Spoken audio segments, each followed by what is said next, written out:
Hey guys, Cotton Grammar Assimilation webinar. Let's get started. Like to say hello to all the guests we've got first before we get going. First, like to say hello to Sue Bell. How are you doing, Sue? Great, thanks, Scott. I'm happy to be here. Great. And we've also got who I talked to, and I've never cleared with him that it was okay to call him this, the Tony Stark of internet marketing, Russell Wright. Is that okay, Russell, to call you the Tony Stark? Just don't call me late for dinner. Great. And we also See ya, bro. have we also have Derek Awasiak with us, who's always on every simulation webinar. How you doing, Derek? Doing good, Con.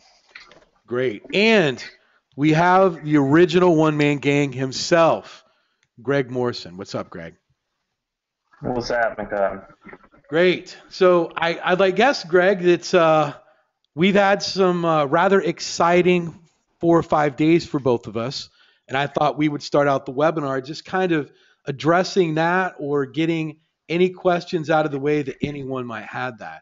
I like to know that I woke up, and then I'll let you talk, Greg. I know I woke up Friday morning to a lot of messages telling me that my site was down, and when I went to go look, sure enough, it was. And based upon further investigation of what was going on, it was pretty obvious to me that I was turned in and it was a manual review. They had went into, if you guys aren't familiar with what the Google Knowledge Graph is, you might need to attend some more Network Empire webinars on OMG or dig into their course a little bit more. It's tied into everything that you do. Every property that I had tied into the Google Knowledge Graph was hit. And even YouTube videos, everything, which leads me to believe that it was a turn-in. I'm about 90% positive of that. And the reason that I'm going to say that it was a turn is because what I want to explain to you guys is that cottongrammar.com and americaspeaks.org were show sites. In other words, we've shown people to get these people interested in OMG and what is possible with SEO. By no means does that tie into a great portion of my income whatsoever. It's responsible for about 5 to 8% of my income that actually comes in. So with that, I know that you guys only think that there's just an assimilation webinar and that's the only time you can hear me on, but in the background, Greg, Mike, Fletch, Joe, and all of us are selling other people communities, and we do many, many promotions and webinars for Bob Proctor, Onick, Jason Fladlian, to thousands and thousands of people that our websites have been shown to, especially mine. So the last promotion that we had done, which many of you came in from, Becker, was an extremely high profile kind of sales promotion to bring people into OMG. It was YouTube videos. Every webinar was maxed out at over 1,000 people. And obviously, my website was the focal point of showing people what is possible with SEO along with Greg's. So it didn't surprise me that a few days later, Greg's site goes down as well. So any questions that you guys have, I would love to be able to know. It really wasn't a linking issue, in my opinion. It wasn't anything else. And I'll let Greg kind of jump in right now and just kind of say what he's got to say to kind of clear it up as well while I kind of skim through some questions. Yeah, I mean, you pretty much said it all, Cotton. I mean, it's not going to stop us from making example sites. We'll make more. We probably won't make any of these big, because cottongrammar.com was pretty big. I know he put a lot of time into that, and America Speaks is pretty big, put a lot of time into that. So we'll probably do it, just make smaller ones that we won't be as worried about. And then it won't take us as long as build them, easier to rank them, and then people won't be as worried about turning them, and they won't be as jealous about them. So, I mean, I think we'll still have example sites coming. It's just probably not on the scale of like huge sites still. Exactly. And I'm not going to stop doing example sites either. I'm going to push another site up into a major city for number one to take the number one for SEO there, and I'm going to parade it around like it's a prom queen. So and then it will get shut down, and that's going to be okay. But what like happens is there's so many people out there that just claim that they know SEO that just don't. And the only way that Greg and I know how to do it is to lead from the front. And if we're not leading from the front, showing people what's possible, then why should you believe us or listen to us? Someone could, all these graphs that go on, they could be following someone else's site. Then when you see this blackout with a lawyer in back of it, it could be bumblebees learn from lawyers and they rank number one for that. Then they black it all out and like, look, I've got number ones, buy my course. So we just like to show proof of concept of what we're doing, and we consistently test. And, we have such a great team, especially when we combine the minds of what Network Empire is doing. And then there, and OMG and everyone, there really isn't a stronger SEO team or cohesive that goes on in the internet, in my opinion. So hopefully that kind of answers it. Let's see if there's any questions on here. It's funny, Cotton. I'll stop using that. I think between the two of us, in the next week or so, we're gonna have about 30 sites launched between the two of us, just for playing around with. So. Yeah, definitely. I ended up launching about 10 yesterday and about 8 the day before. So I'm not. This isn't stopping me. What I want you guys to know is in a way, things like this really put a fire under Greg and I.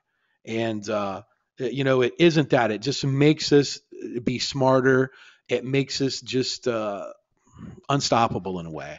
So if you think that this has stopped us for one moment, or Greg and I is going to miss a meal, or we're going to be broke, then I hate to disappoint you.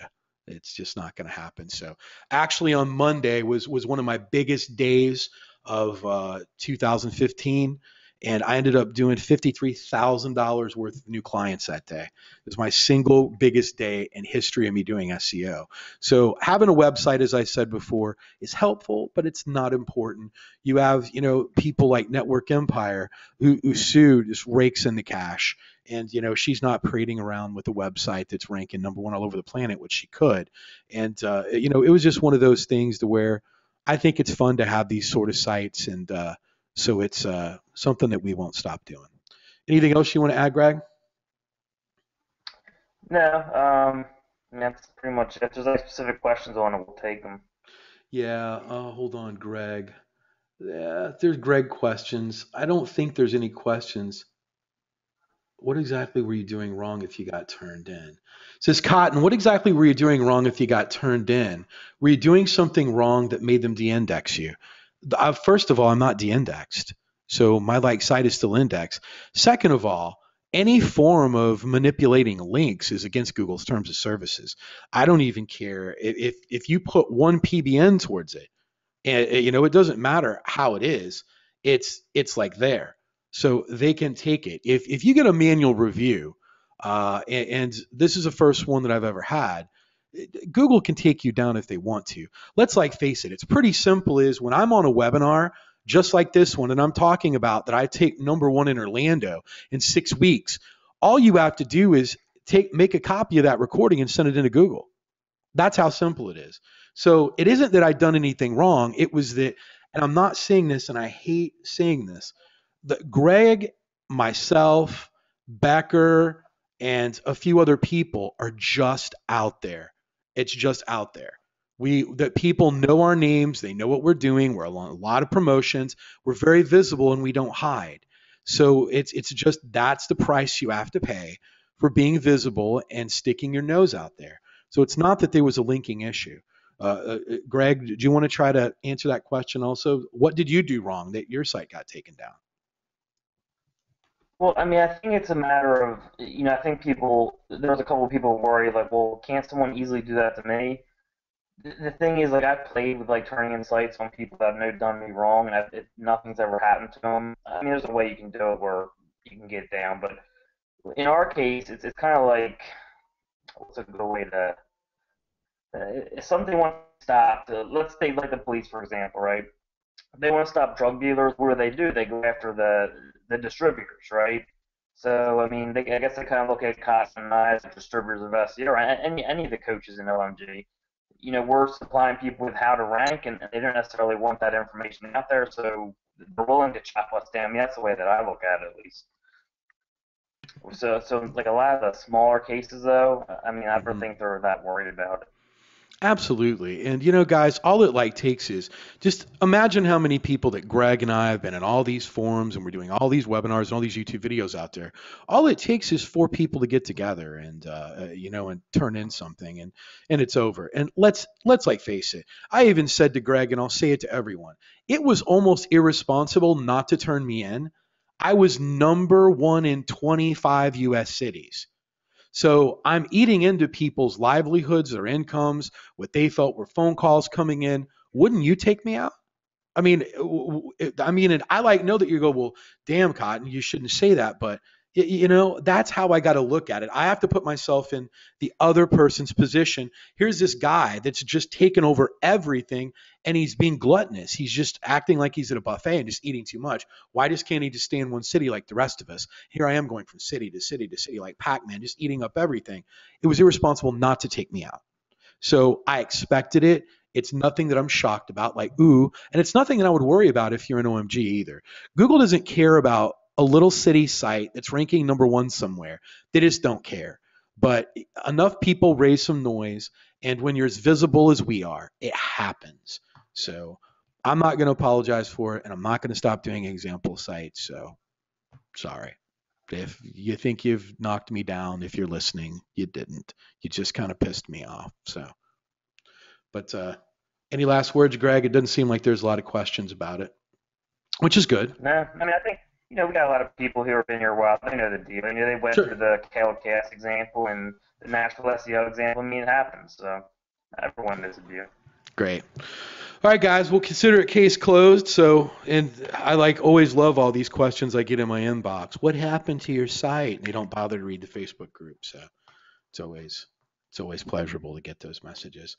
The next question that I'm going to address has nothing to do with that. But Greg, if you want to hang out, you can. If not, just let me know. I know you got a busy day ahead of you, and you got a lot of testing and planning you do after what I was talking to you. So, guys, I'll please. be in the background.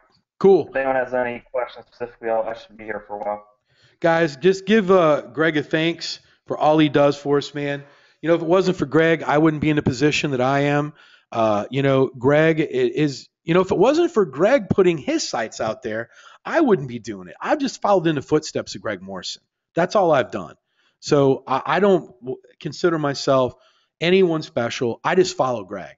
And, Greg's doing it. I'm like, you know what? He's doing it. I'm going to get his back and I'm going to do it. So Greg's the one that's literally inspired me to do this, inspired me to do all the testing with SEO, client stuff. So it's Greg's work ethic and what he's doing that's literally pushing OMG forward along with everyone's help. So guys, please give Greg thanks, man, because he is literally the heart and soul and the original one-man gang of OMG. And make sure you're doing it in the OMG way in the free group. And while you're doing that, thanking Greg, I'm going to address another question that I've got. Why do we have this OMG way group? Well, we don't have to answer that question, but I will anyway. It's to allow people to experience OMG that want to know about OMG. In other words, OMG has always been a closed-off community that has always been a little oasis to where you paid $7,000, you were in. So what we're doing is we're allowing people to see income reports. We're allowing people to get our news feed. We're allowing people to be in the same group with Greg Morrison and myself because we're not in any other groups or other of the OMGers, Fletch, Joe Marfolio, Liz, all these other people, and we're giving them free webinars. We're going to give them a free webinar Friday night, and that's a way to get people introduced into OMG. So if you're confused about that, and I've got a couple questions and they're asking why that is, that's exactly why that group exists, and that's why we're using it.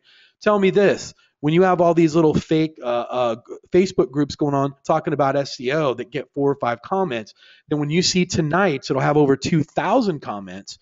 You begin to wonder what the hell is going on over there, and you start banging at the door trying to get in. So that's why this group exists, is to show people that if they want the right information, where they can come to get it. So that's what we do. So hope that answers your question. We'll try to skim through and get some more questions in right now. But guys, please, there's 500 plus people on here. There should be at least 500 people that have thanked Greg Morrison for what he's done. So please participate. Everyone can be in this Facebook group. And Greg, can you do me a favor in the background and can you approve everyone that's in there while I'm doing this? Probably a lot of people trying to get in. And if you could approve some of the members that are trying to get in, that'd be great. Okay, it says there's a Yeah. You want to rush the name? We're probably not going to let you in. You're going to have to message us. Right. The same time that all this happened, I think Alex Beck had a problem with some Russian hackers. So if you're Russian, you're going to have to talk to us personally. Sure. It says Clinton Dixon wants to know, hey, will you be working to try to recover your websites where you just leave them penalized? You know, penalties drop off in 12 to 18 months anyway. And guys, that site's got too much heat on it. You know, if I was manually turned in, what's the point of bringing it back to get it turned in again? So no, I'm going to let it die. I'm ranking in several other major cities that I'm not going to reveal under different aliases that I'm just going to keep to myself. And, you know, here in about a month or two, I'll reveal a couple more sites that are ranking #1 for major U.S. cities, and we'll use them as examples, and we'll find out how fast they stay up. And I'm just going to talk about them inside of OMG, nowhere else. So will I find out? But no, I'm not going to try to bring that site back. There's no point. Let me go to others. No question. Just wanted to say hello. And now I'm getting all these other questions here. It says, when applying DAS, should you only do them to pages that are siloed? Does anyone want to tackle that? Derek, Sue, or anyone?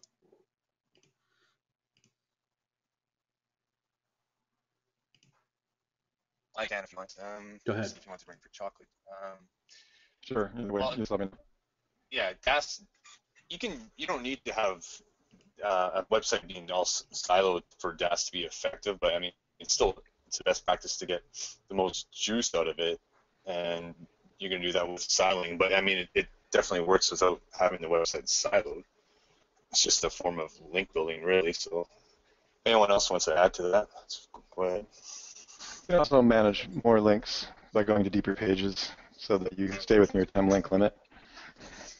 So you can address that if you want. Are you around or? Mm-hmm. Okay, guess not. I think that's good enough. Sure. On to the next. Going to the deeper pages allows for buoyancy, so you can handle a lot more. Yeah, you can have a lot of things ranking. Yeah, you can kick that trust up and not worry about overlinking. But we'll use DAS on a simple local site, which isn't necessarily siloed just because it's only 5 site, so. Yeah, I mean, I'm not a silo minimalist, despite popular belief. I know silos work, and there's a place to use them. And I know a lot of y'all have sites that aren't siloed, and DAS still works. That's the beauty of DAS. Yeah. Mm-hmm. Great. This question could be for anyone else. So it says, what's the best way to get social or 2.0s to stick and stay on page 1? So I'm assuming they're just not ranking anymore, or they're falling off. Usually just, I'll just use social explosion, honestly. It'll just keep trickling links in, or keep it, bounce it back up, or just dripping another PBN every now and then. You got to think that if it's a competitive market, people are trying to constantly outrank you. It's a matter of just maintaining it. I'm sorry. I just read a question. It's I'm not even going to read it. There's if you guys want to find it, there's this Helene just said that. So I just seen it and I decided to laugh. So a lot of people saying hello to Russell and Sue. And by the way, guys, I just want to say this. If you enjoy what they're doing right now, then you're missing out. They're every Tuesday is their webinar.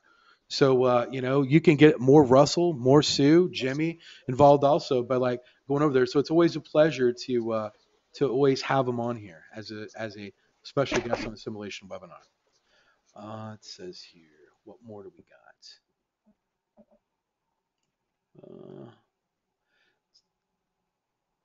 It says, Cotton, what tips would you like to share with procuring agency type accounts from prospecting? Initial engagement strategies, getting in with them, closing tips. I'm always looking for new outside ideas. So you're wanting to do advertising agencies. I'm not really sure on that. And one of the things that I don't like talking about that in large forums because these webinars are highly pirated. But if you don't have about 20 clients or 25 clients doing it in a regular way, then you have no business going after agencies. You're just going to get ate alive. So until you've got about 20, 25 clients under your belt, I would never even go after an agency.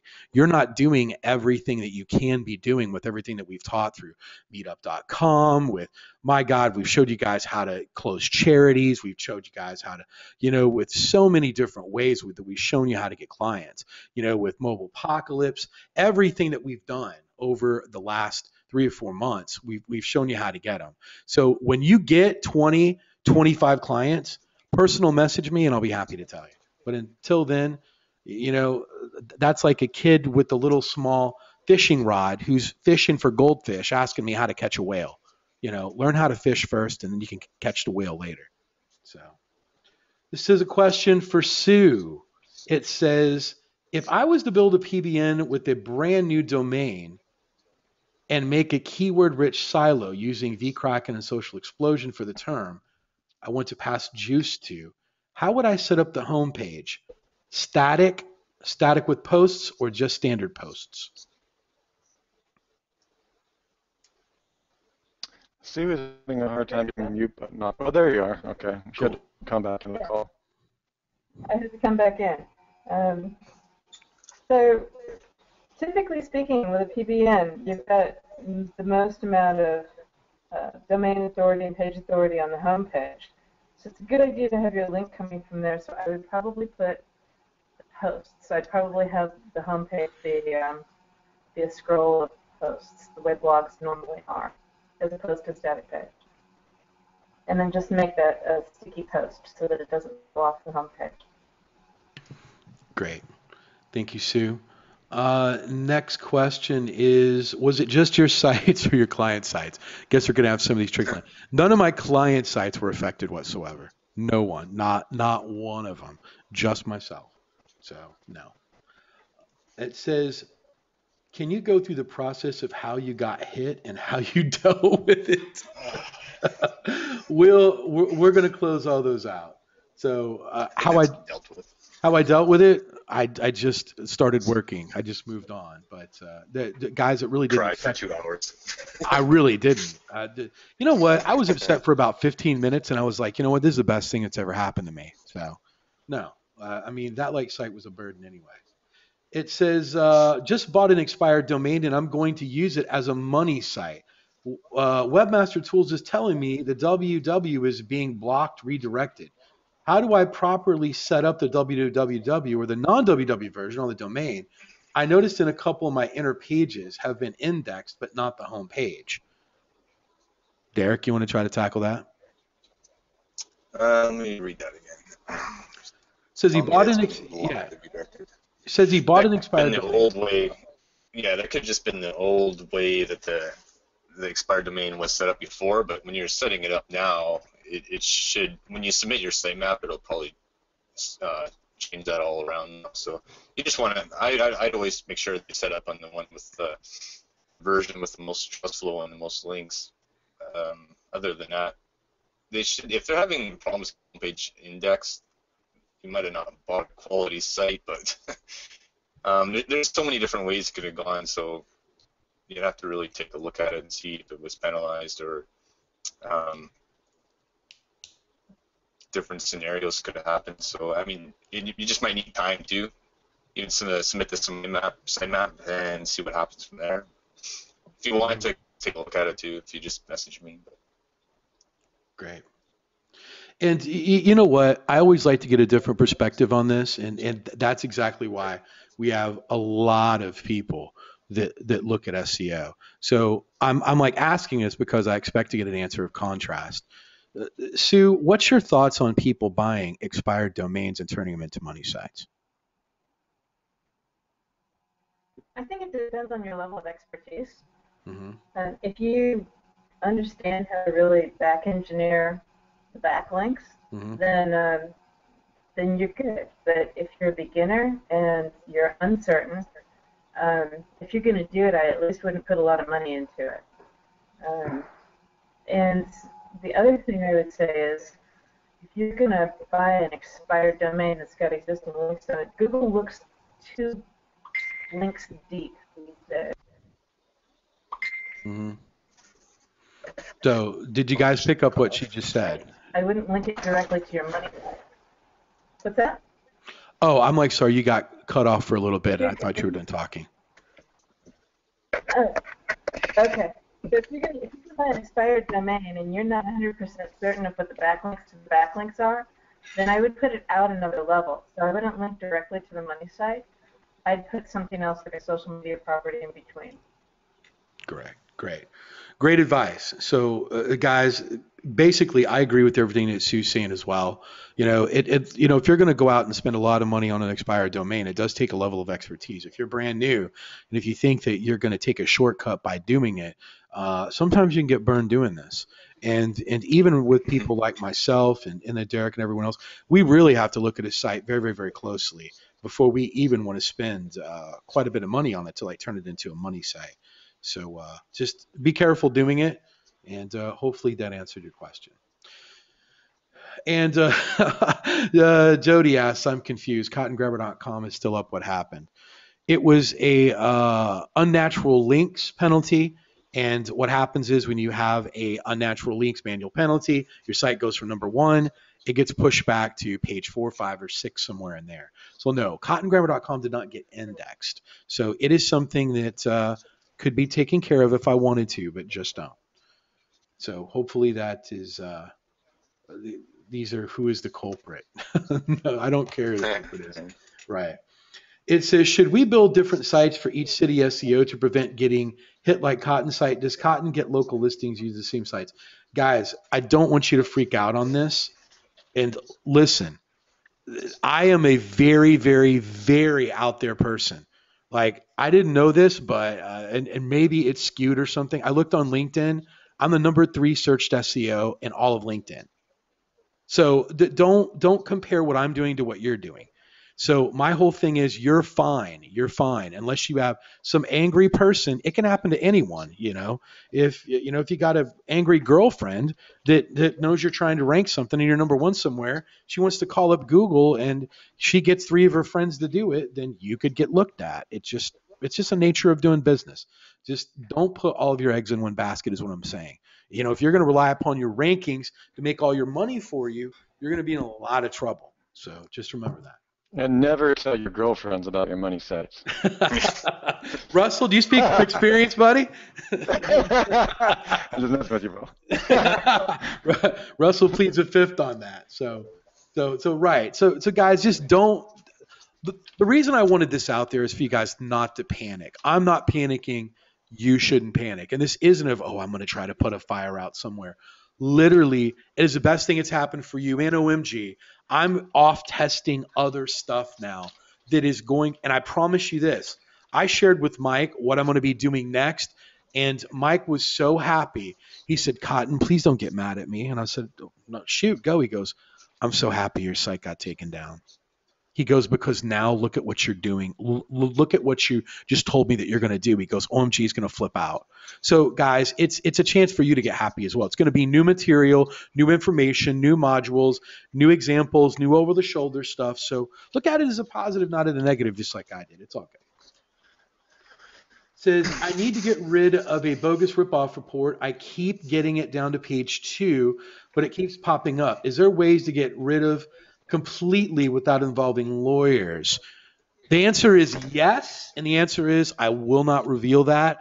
If you show up to OMG Live, I will show you how I've successfully got rid of ripoff reports and can do it at will. And Derek knows how to do it also, but Derek has swore not to tell either, right, Derek? That is 100% correct. Right. So that is nothing that we would ever give away just on a webinar like this. That's a nuclear bomb. So we're not gonna share that. You show up to OMG Live, I'll be more than happy to like whisper it in your ear. So it says, how do you get so much content to watch so many sites in one day? Derek, do you want to answer that question? If like you had to launch Um, 10 sites, how would you get content? I just use I need articles. You do or you do what? if I need content, just Yeah. order it. What do you mean? Exactly.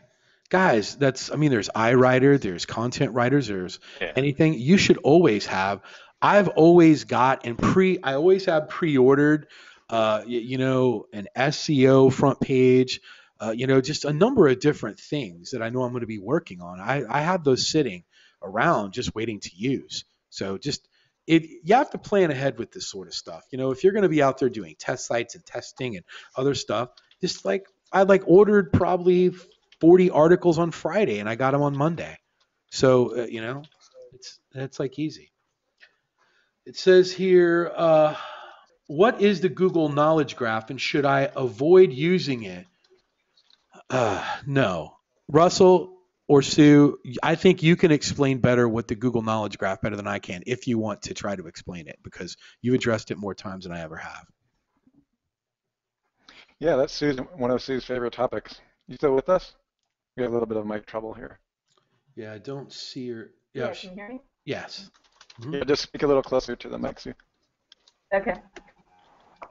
Well, the knowledge graph is something that's very near and dear to Google. I would say don't abuse what you put in there. It's something that's going to become very important. I mean, it's one of the things that Google's going to build your trust off of. So in other words, when you look at domain authority is all about trust. Links from trusted sites build the domain authority to your site, to your money site, and help you get ranked. So, so the knowledge graph is a way for Google to be able to verify who you are, what you have, what you're doing, what your business is, and the data that you put in there is verified by hand. So at the moment, it's undergoing a revision, and they're very near future they're going to be closing the doors to it. The scuttlebutt is all new data being added will not be ported over to the new platform. But that's scuttlebutt, so take it with a grain of salt. And so the one thing I would say is it is a flag. Like, it is one of those things that if you put something in it that's not real and it gets manually reviewed, you can see negative repercussions off of that pretty darn fast.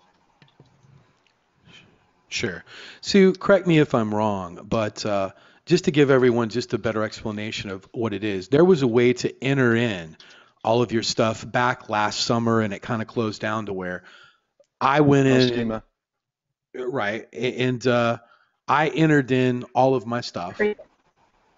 And so I've created here's the businesses that I own, here's what they do, all of this sort of stuff.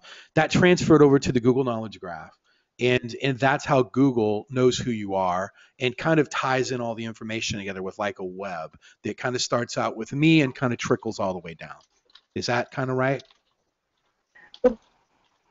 Yes, so the semantic web is a collection of databases.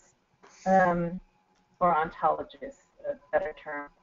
And Freebase is one of those ontologies that Google bought 4 or 5 years ago. And it's been open to the public, for the public to be able to enter data until very recently. Mm-hmm. So in February, they announced that it was going to close, I think, in May, and then they said that they were going to extend the opportunity to enter data through into the summer sometime. But whether or not that data gets ported over once Freebase closes to the actual knowledge graph, we'll just have to see. So the other way that you can get data in the knowledge graph is through your Google account and through Wikipedia. So Wikipedia is actually very difficult to get entries into that stick. But updating your Google account is obviously easier. Now, updating your Google account, the information you put in your Google account at this point is not manually reviewed. So, so that's definitely the easiest way to get information in there that's going to get into the Google database. Great. Hopefully that clears everything up. You know, guys, if you understood what we were talking about, give me a hashtag knowledge graph. So just give me hashtag knowledge graph right in the GoMG Way Facebook group. Want to make sure that everyone's got a good grasp on what it is. And that's how I got hit at the knowledge graph level. So looks like Cotton Grammar might not be a good name in Google anymore for the knowledge graph. So it's all good. Move on to some other questions, guys. Please ask questions away. We're going to be doing that for about another 20 minutes. And Sean wants to know, how do I get most of my business? I thought it was kind of obvious through clients. It says, can the sites that were penalized be recovered? Answer is unknown. If I wanted to recover, I could tell you if I tried to. Renita says, it's like Game of Thrones. If you think Cotton and Greg are going to fall, then you haven't been paying attention. Thank you. People said they're thinking, Greg, man, we're way far behind.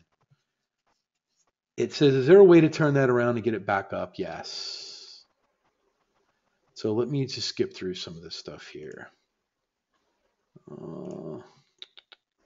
Normally this isn't as, it's always easy to answer questions here.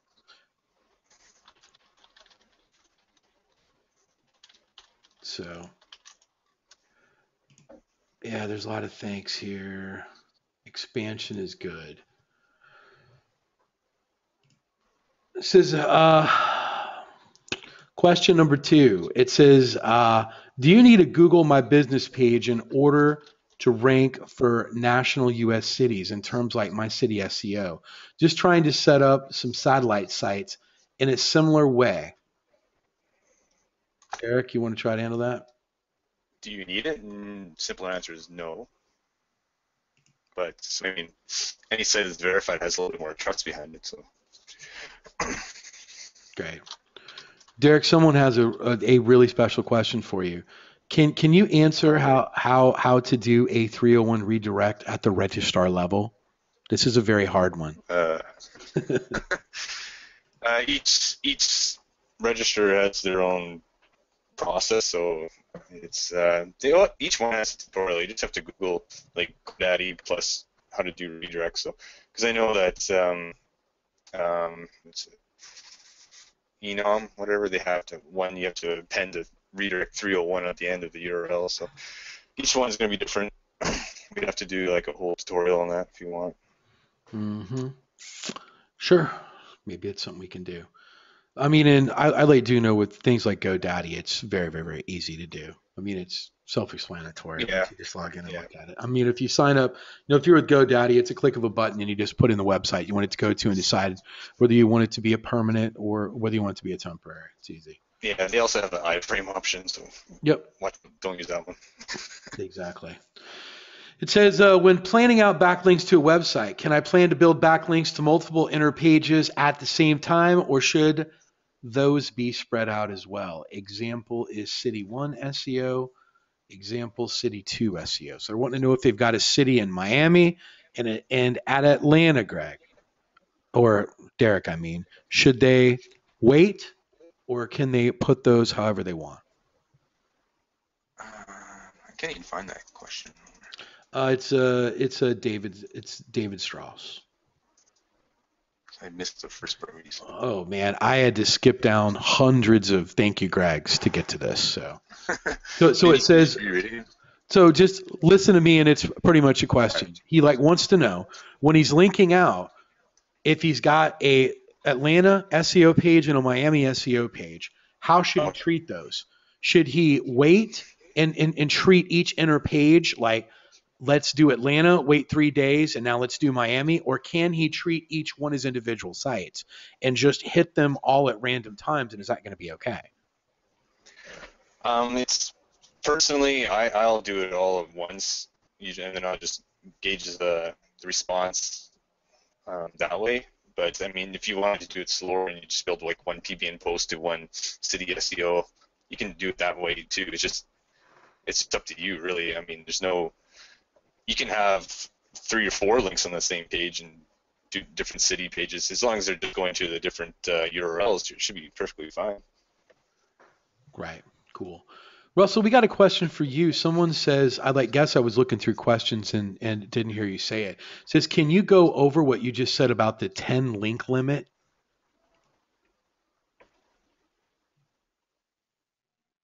No. I'm messing with you.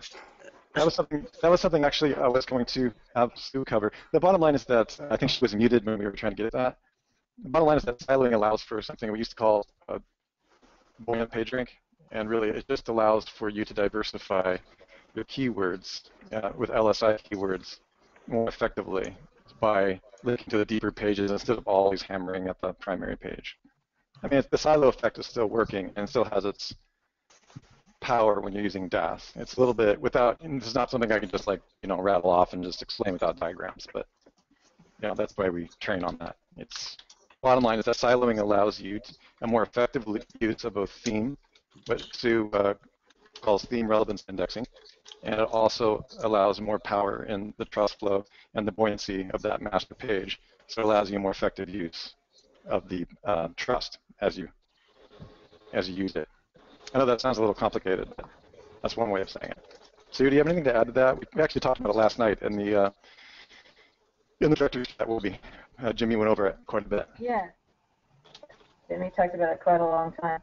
Yeah, an hour. The idea is that the more links you have to a page, in order to put more power to it, the more you're going to reduce the trust. So in order to rank effectively without overdoing the number of links to each page, that's where silo structure really comes in and shines. So that's it in a nutshell. Good. They want to know more. They should show up to your webinars, right, Sue? Exactly. Right. Yeah, we spend 2 hours talking about this stuff. Exactly. Watch the replay. You guys' replay will be up, within the week. So if they already covered it for an hour and a half last night, then shame on you for missing it. You can watch the replay. So, guys, you're always welcome. It's every Tuesday. You guys can show up and just drill them with questions all you want. So it says, what's your take on setting up? Yeah, how to really start. No, sure. Go ahead, Russell. I'm sorry. I was just saying we really have to start marketing that webinar. Thanks for reminding me. Sure. Yeah, it's every Tuesday. Every Tuesday.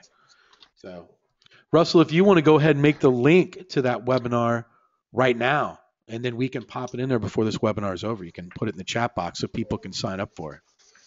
Awesome. I'll grab it. Thanks. Yeah. And so it says here, next question is, what's your take on setting up subdomains on high DA domains that you would buy at auction for lead gen purposes? Example, roofing.domain.org built to rank city-specific pages. Derek. I was answering someone else's questions. Something about city SEO. What it is I will ask it one more time for everyone that was asleep. It says, right, what's your take on setting up subdomains on high DA domains that you would buy in auction for the purposes of lead gen? For example, roofing.domain.com, built to rank for city-specific pages. What's your thoughts on that? They work really well. I mean, I do it quite often. At least your theme's going to be, the subdomain's going to be themed to just like roofing, rather than if your root is all subfolders, and then it's just easier to have the siloing done on your subdomain, so it ranks better. You just need more content on a subdomain, though. That's all. Okay. Russell or Sue, do you guys want to hone in on that? I'd always love a different perspective now that I have you guys here. What do you guys think? Oh, I completely agree. I use subdomains all the time. Love them. Just love them for so many. There's so many things that they're good for. I don't even know where to begin. Right. I just want to make sure that you guys realize what he's asking. That if you can take a high DA PBN, because I don't want these newbies getting it wrong, and I know you guys will answer it right, because I'm more so not worried about how you guys answer it, making sure the audience gets it. Okay, cool. What I think he's really asking is, hey, if I find a really high DA kind of, spammy PBN at an auction, can I buy it for the purposes of using it for the subdomain to rank with, and will I be okay? So if it's spammy, if it's got spammy inbound links, then you're going to pass that spammy inbound link qualification onto your money site. So that's not cool. No, You're going to want I to didn't even catch that part of the question. Well, no, I just know what they're doing. But if it's not, Right. if it's clean and it's high DA, this is great. Yeah, absolutely. Sure. Put some subdomains on it or silo it out either way, so that you've got various themes and use it to link with. Absolutely. Yeah, look at your citation flow, but if you're really not clear with looking at how many crappy backlinks, I mean, if it's really totaled, you just want to stay away from it. So the answer is it depends. Depends on, I mean, there are levels of toxic. So you need to, there's times when you get cleaned up and times when you can't. And if you're a beginner, no. Right. No, it's just I like kind of know how like some of these questions are leading. Totally, I got you now. Yeah, it's a shortcut question. It's like, hey, can I go out and do this? And and it's like, well, yes, but no. That's Yeah, no, good point. I'm glad you caught that. Yeah. Great. So hopefully he got his question answered. It says, what is the best way to find high? There's no such thing as PageRank anymore. So what is the best way to go out and find high PR sites to build quality links to? Derek. I still use Register Compass or are they asking for like DAS kind of properties? It was just a really short question. It just says, how do you go out and then find high PR domains is what the question was. What's the best way? What do you use for that? Where do you go and look? And you just answered it, Register Compass. Yeah, for the domain, like auctions, yeah, I use Register Compass. But for DAS, I'm usually building most of my lists just from looking at links from PBNs. Usually I find something interesting, I'm like, hey, never seen that property before, and I find out if it's something I can sign up for. So. Mm-hmm. Great. Okay, so you do link hunting? Yeah. That's cool. Yeah. Okay, on to the next question, and anyone can answer this. Is it necessary to have your keywords in your meta description? If they are not in there, will Google more than likely show a piece of the content with your keywords instead of your meta description?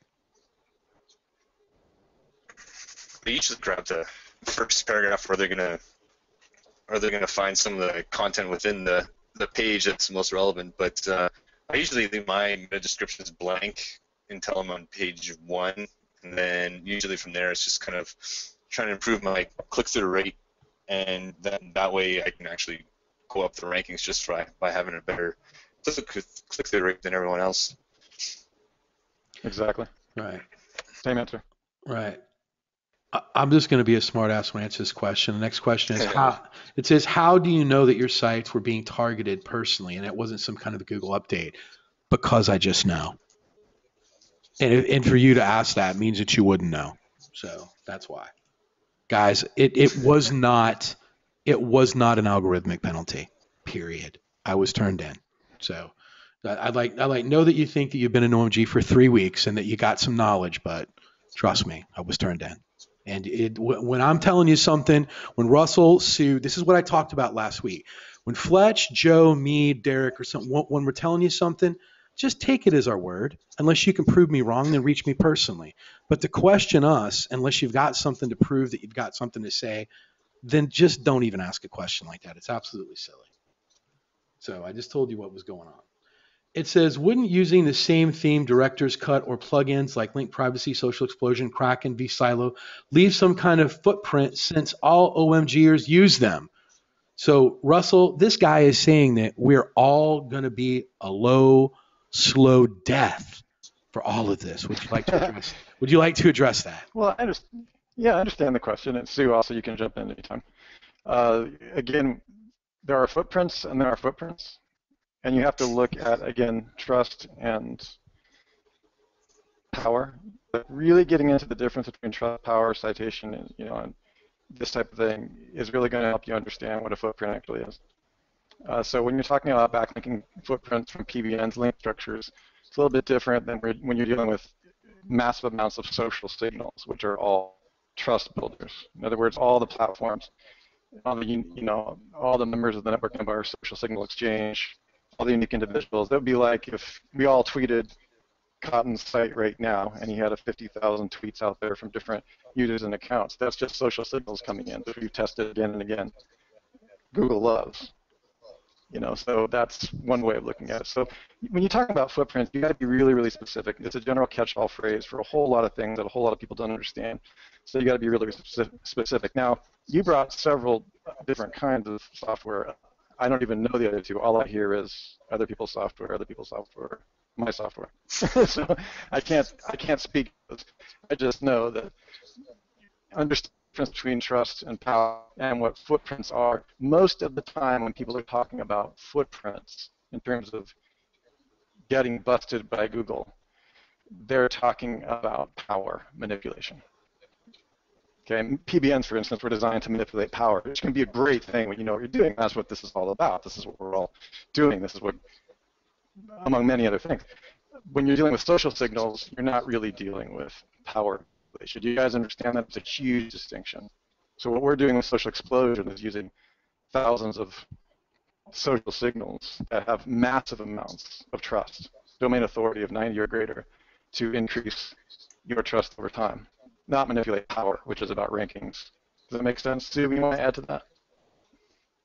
Yeah, to specify just a little bit more. So specifically, Google's terms of service say that you are not allowed to create links that manipulate page rank. The page rank has to do with do-follow links, and social explosion has to do with no-follow links. Now, you can still rank off of no-follow links, just take more of them. Correct. So we take a lot more, right, of that. And it's absolutely not going to leave any kind of a footprint that Google's going to care about. And Cotton, I can actually take that even further and kind of give people an announcement, I guess. Sure. Kind of forgot to let people know my last webinar. So, like a footprint with PBNs, I found one recently. For all you guys who are using PBNs, I've been telling you, be careful with Network Solutions because I've gotten screwed by them in the past. Well, now Network Solutions is putting your customer ID, even if you have privacy who is protection, they're now putting your customer ID in some of your who is information. So if you have two links going to a money site from Network Solutions, if they both have your same customer number in there, that's a footprint. That's from the same person, and Google's tying that together. So if you're using PBNs and you got Network Solutions sites, be very careful because I'm noticing them putting the customer ID number and who is information more and more, whether you have privacy or not. So just be careful of that. Great. So guys, just to recap all that. That's awesome too, Greg. Yeah. Greg just said that if you're using Network Solutions, be very careful, even in the privacy. Even if you bought privacy, they're putting your customer ID number up there. So, and while you guys are on here, Russell and Sue, I get this question asked a lot, and I just like to slap the people that ask it. So I'm going to let you guys put this to rest once and for all. I've had this question asked 3 times, and I'm going to answer it before you answer it. And I say absolutely not. There's no way. People have asked, did I get hit because of vCracken and social explosion? I've had this question. It's the most preposterous question that I get asked. And people want to know, is vCracken safe with that? It's another preposterous question. I'll let you guys handle it because we've got, almost 600 people on here. And so they can hear it directly from experts. Sounds good. Sue, do you want to start on that, or do you want me to? What do you want to do? Well, sure, I'll start. We've got so many vCracken sites. Now, we run everything off of brand new, fresh domains. We don't buy pre-existing domains. So immediately we can take that out of the equation. And the people that I've talked to who have had problems, it's been more a case of inbound links from a pre-existing domain than anything else. But we've actually tried to get our sites banned. We've put the the publishing rate up so ridiculously high. Some of the things Russell does with it, it just makes me cringe. We had to get special servers to be able to handle the load, and we had so many pages being added to those blogs, up in the, I don't know, better part of 1,000,000 pages in very short order. And nothing has ever happened to any of them. The only site that I ever got banned was linking to a site that also had PBNs linked to it, and the PBN got Yeah, we took a hit on some of our PBNs, and the PBN linked. Yeah, that's the only one out of hundreds. And it followed back to our vKraken site, which was linked to the same site, and that's the only one that's ever gotten hit. So, and we've got how many more vKraken sites than I could shake a stick at this point. So yeah, I would say it's 100. Yeah, we got hundreds, Sue.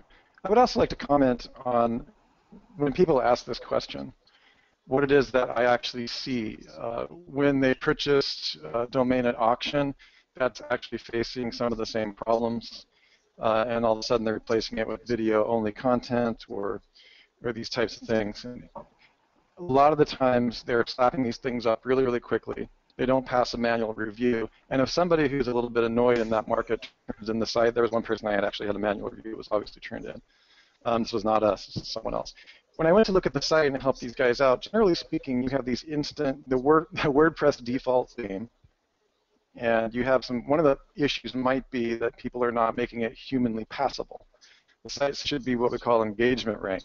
You can look this up at engagement-rank.com, where we talk exactly about the factors that need to be on your, if you're going to use video traffic, the site needs to be presented in a specific way. It needs to be socially entertaining.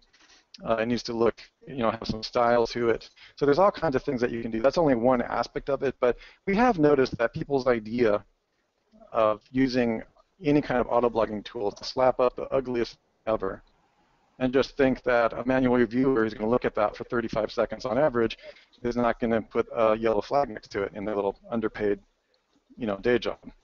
So there's a couple of things like that that we have going on, and cases have been different, but there hasn't been very many of them. And the one that we do see, most of the time, the vKraken software has been placed on a PBN or a auction domain that they purchased, which was already suspect, and that's what Jimmy's statement was when we looked at one or two people that had that issue.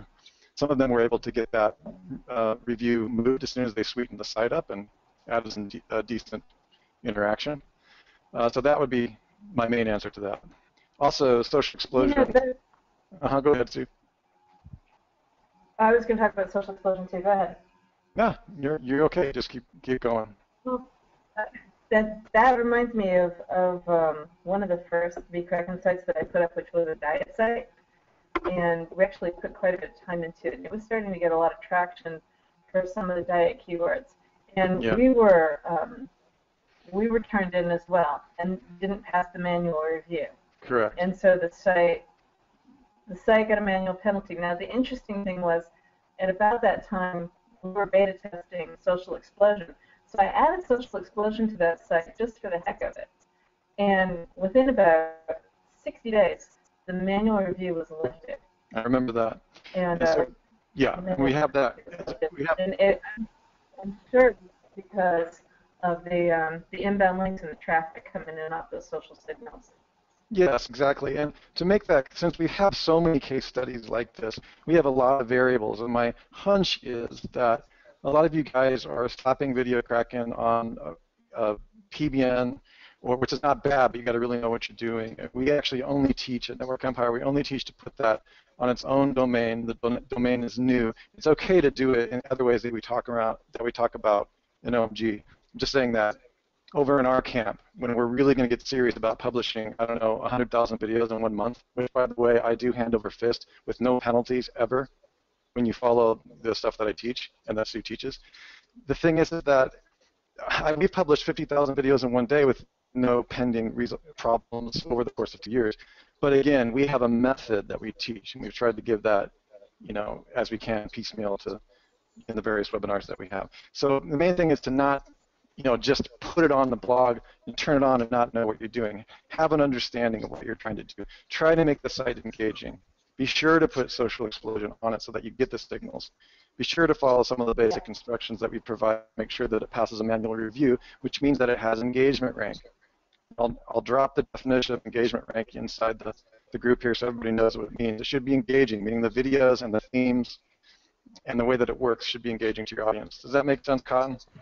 Absolutely, and I'm like glad you guys are on here to address it because we get that question a lot, and with this audience right here, I think you guys have like covered it tremendously, and I greatly appreciate that. And Cotton, if they ever have a question, we have Skype groups. We have a JV Skype group for Director's Cut, and again, we're always open. We're a very intimate community, and it happens so little that when it does, I'm interested. I want to look and see what has happened, so they can just hit us up on Skype or whatever.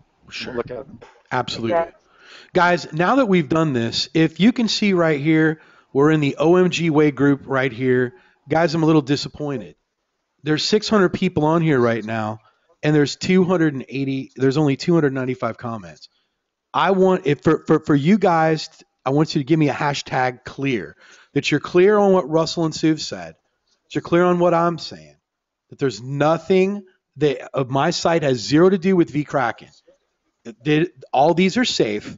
They're still using. I'm still going to use them, and I've got them on all my new sites.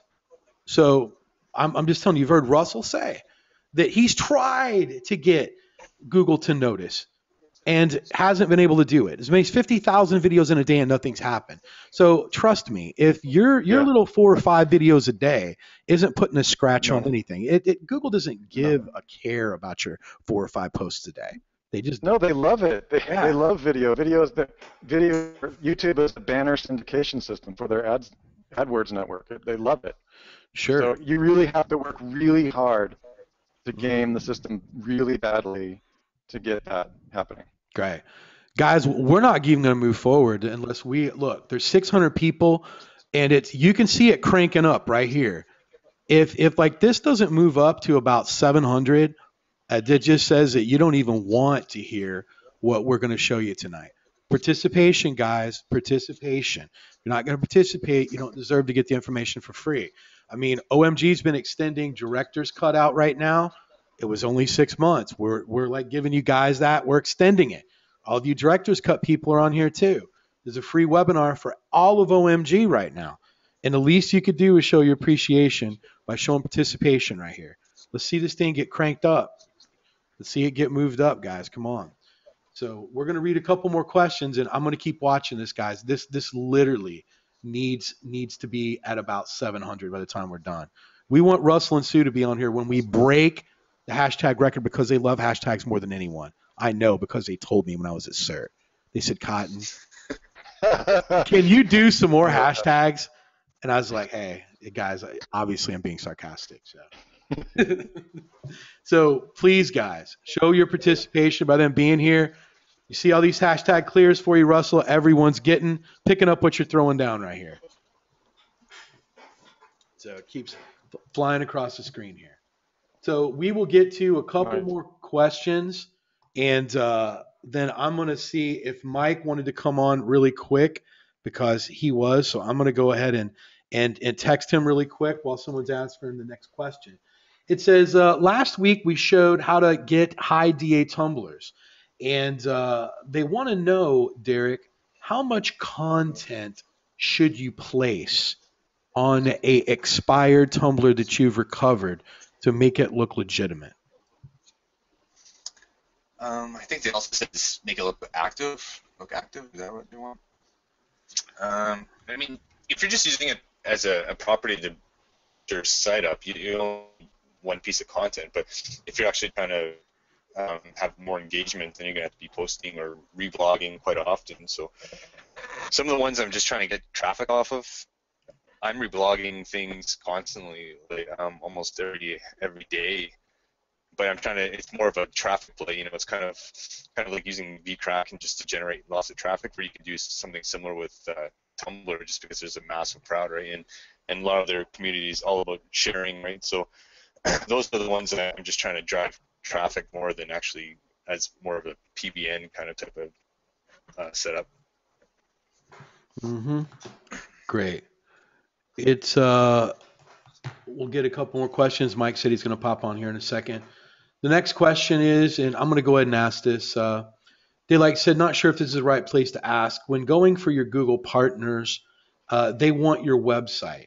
If you have boosted social properties using tiny URLs technique, are they going to look at that? So what they're kind of asking is anyone can just jump in and ask that if you want to go in and get Google certified in AdWords and analytics and shopping and YouTube and all that other sort of stuff, is should you be worried about it that you have to enter your website in there? Are you going to get in trouble?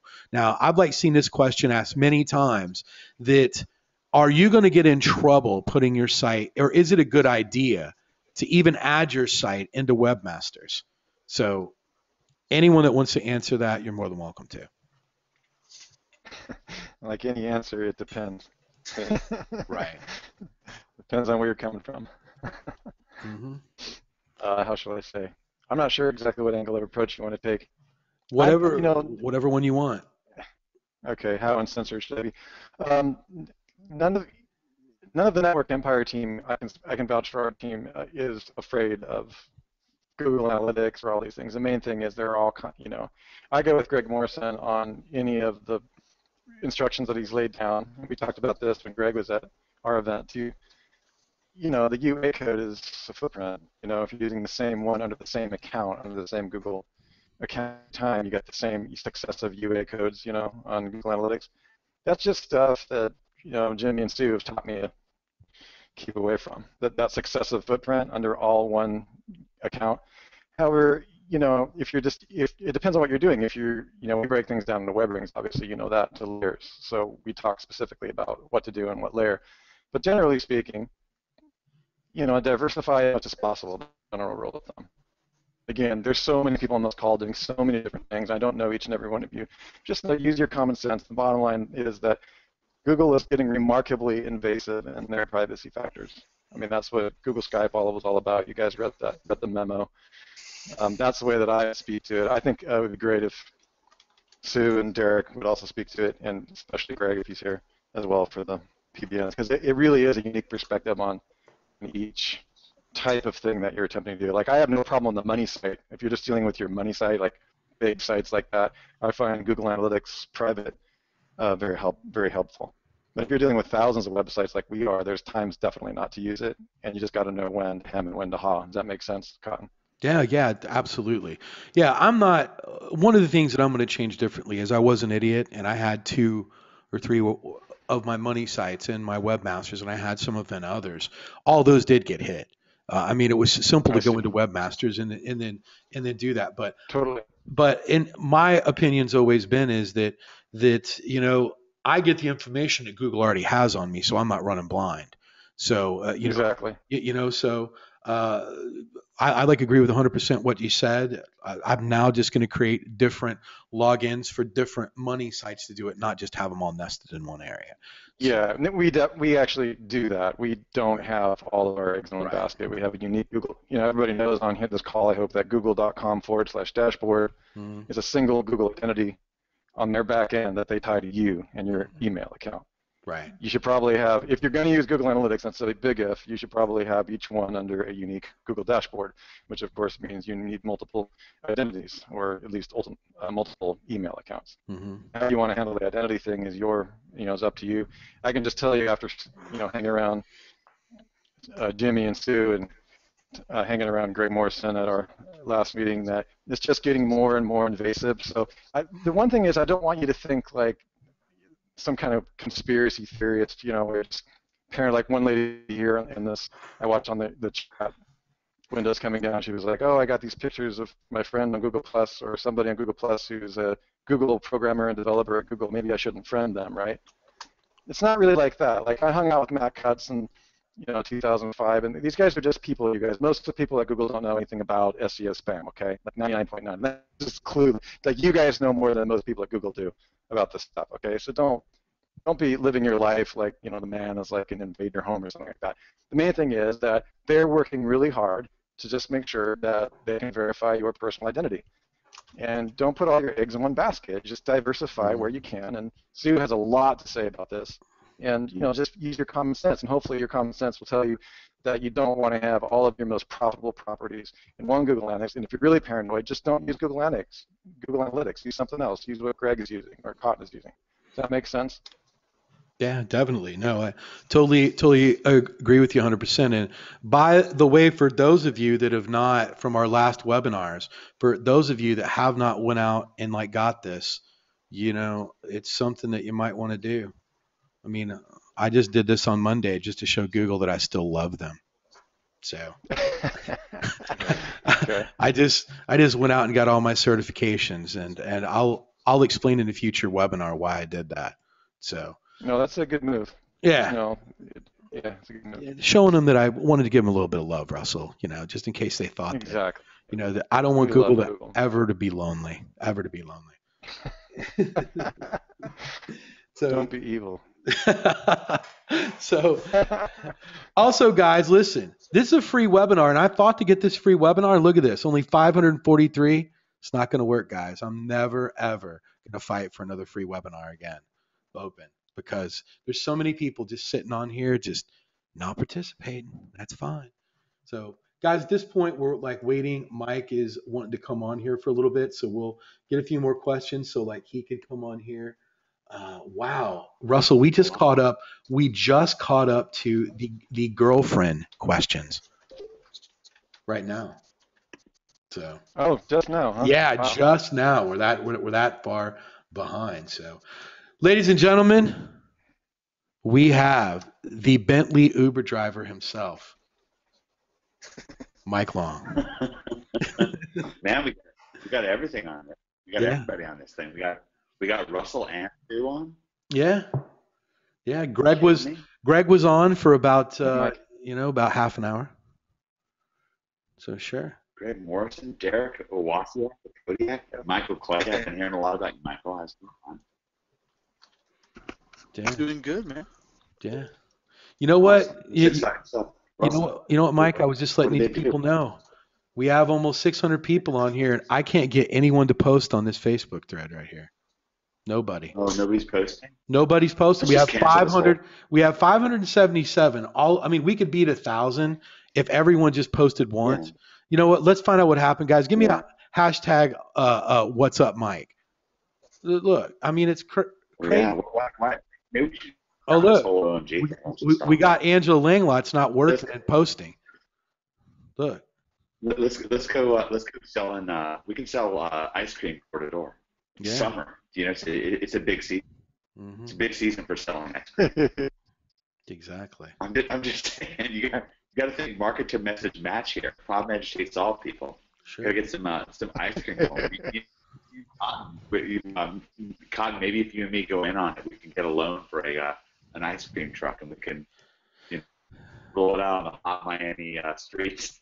I don't know, Mike. My website went down, so I don't have any money. Oh, I know. You got to find a new location for you. You're right. So, definitely. Okay, who posted this for me on Uber? David Fripp, man, you're done with me. David Fripp posted some Uber picture. All right. Right. Mike, you got some pretty exciting. More comments here. Yeah, actually. You got some exciting stuff lined up for us, man. I'm like excited for you to tell people what's going on. You got, man, that OMG way, I do. Email was incredible that you just put out like an hour and a half ago. I didn't even have the time to read it. That thing was like, War and Peace. It was pretty long. Oh, I read So, it. you must read it. You got your speed reading down from David Mills. Well, we got some exciting stuff. First of all, since we've got Russell and Stu on, what did they say on this event? Sorry, I hate to say it, but I'm already jealous of everybody who got to hear what Russell and Stu got to say. Like, what did they come out and say? Oh, I know we're talking to. Wait, you haven't told everyone what's going to happen yet, have you? No, I haven't. Oh, I almost screwed up and spilled the beans, but I didn't. Mm-hmm. All right. Well, I'm very excited for what's to come, guys. Let me just tell you that. And obviously, you already had Greg Morrison, Cotton, and everybody else here.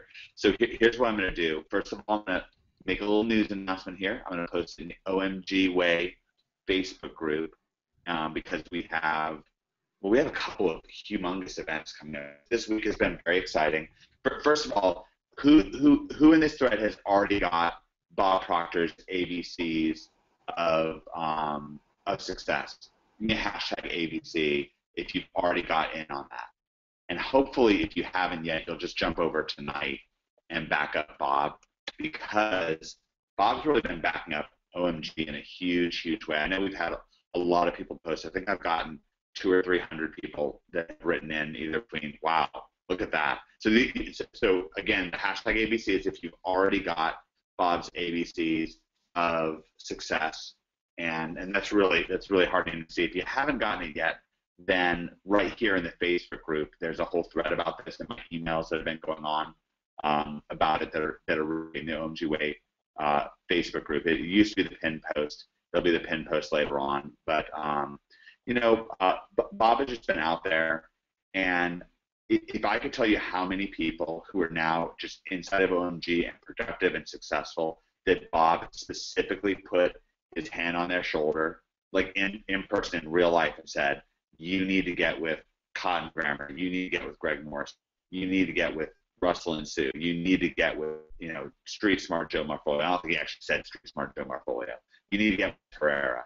But, I don't think he said the Street Smart part, but, Bob has come out and he has said in no uncertain terms, he said this again and again and again until he's turned blue in the face, that OMG is his #1 all-time recommendation in 55 years of teaching. He's was in The Secret and has been, just hugely worldwide recognized, and he's really done a lot of vetting. He's crawled inside of OMG.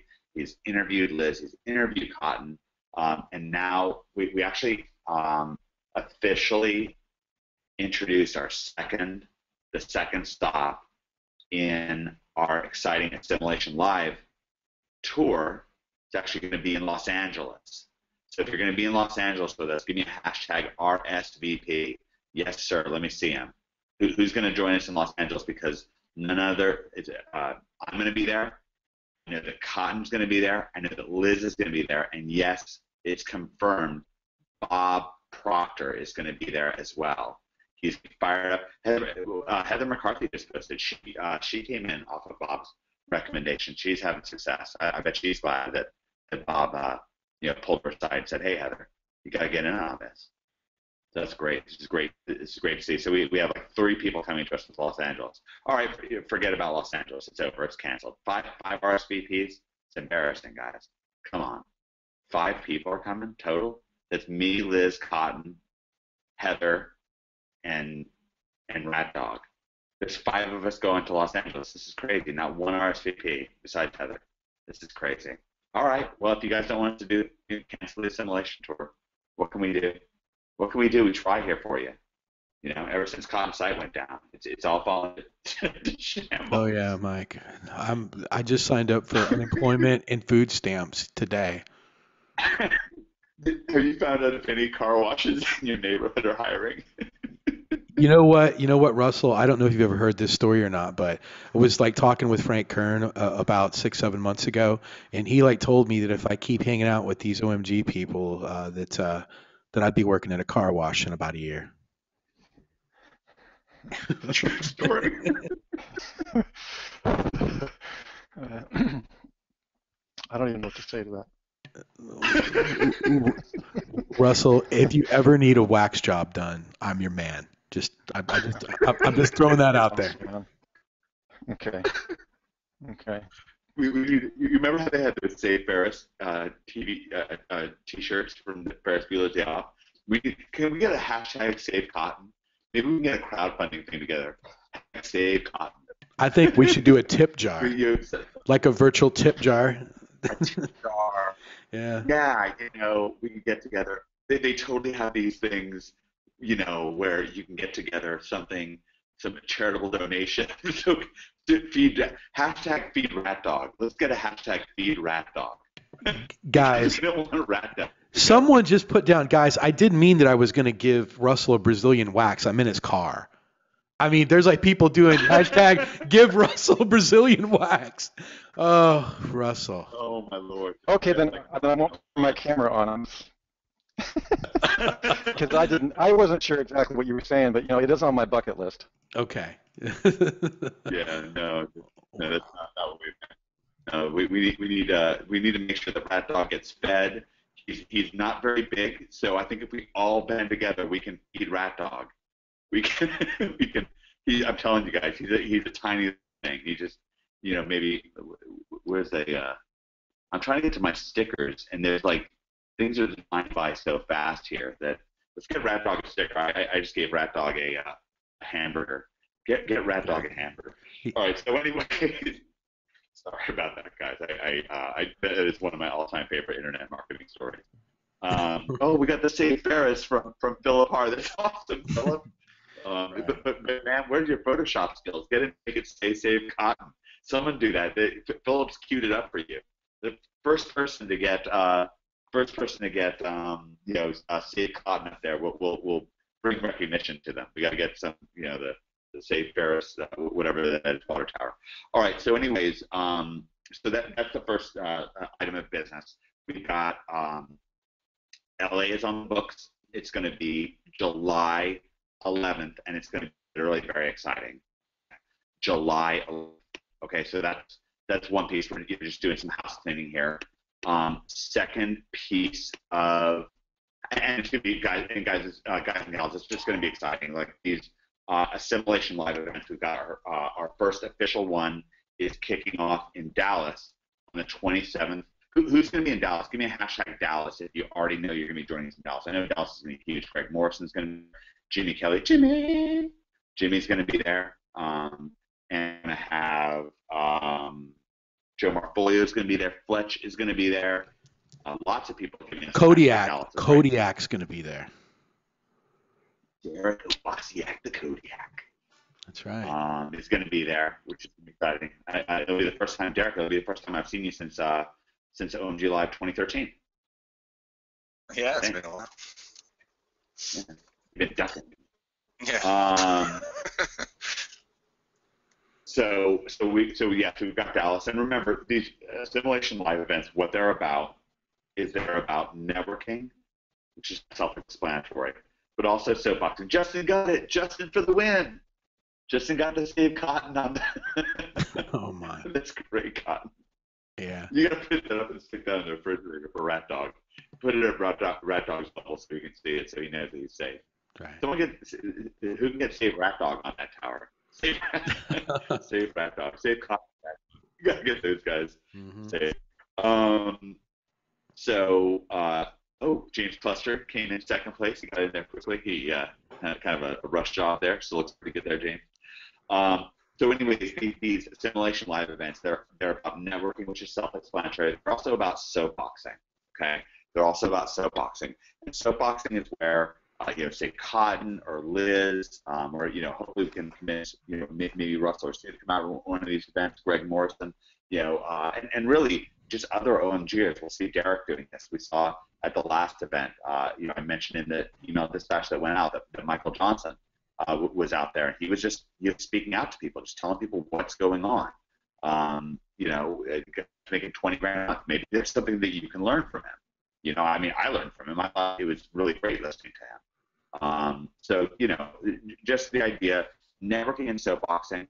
We had several people there doing it. Mandy Payne, who's the number 8 reviewer on all of Amazon.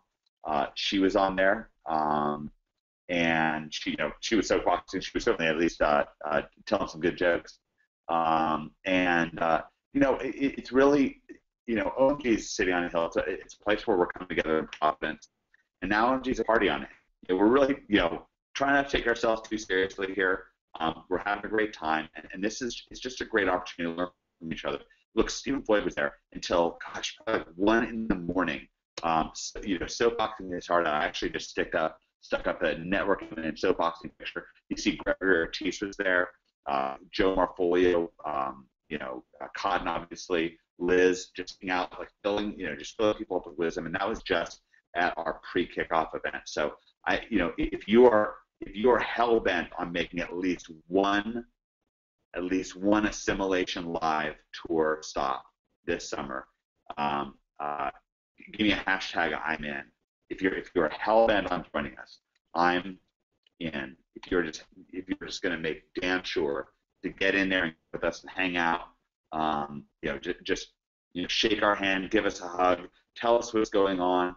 Share with us your first earnings report, or tell us that you just got your site up, or that you're just getting started. Whatever's going on, wherever you are, we care about you. We want to see you. We want to meet you.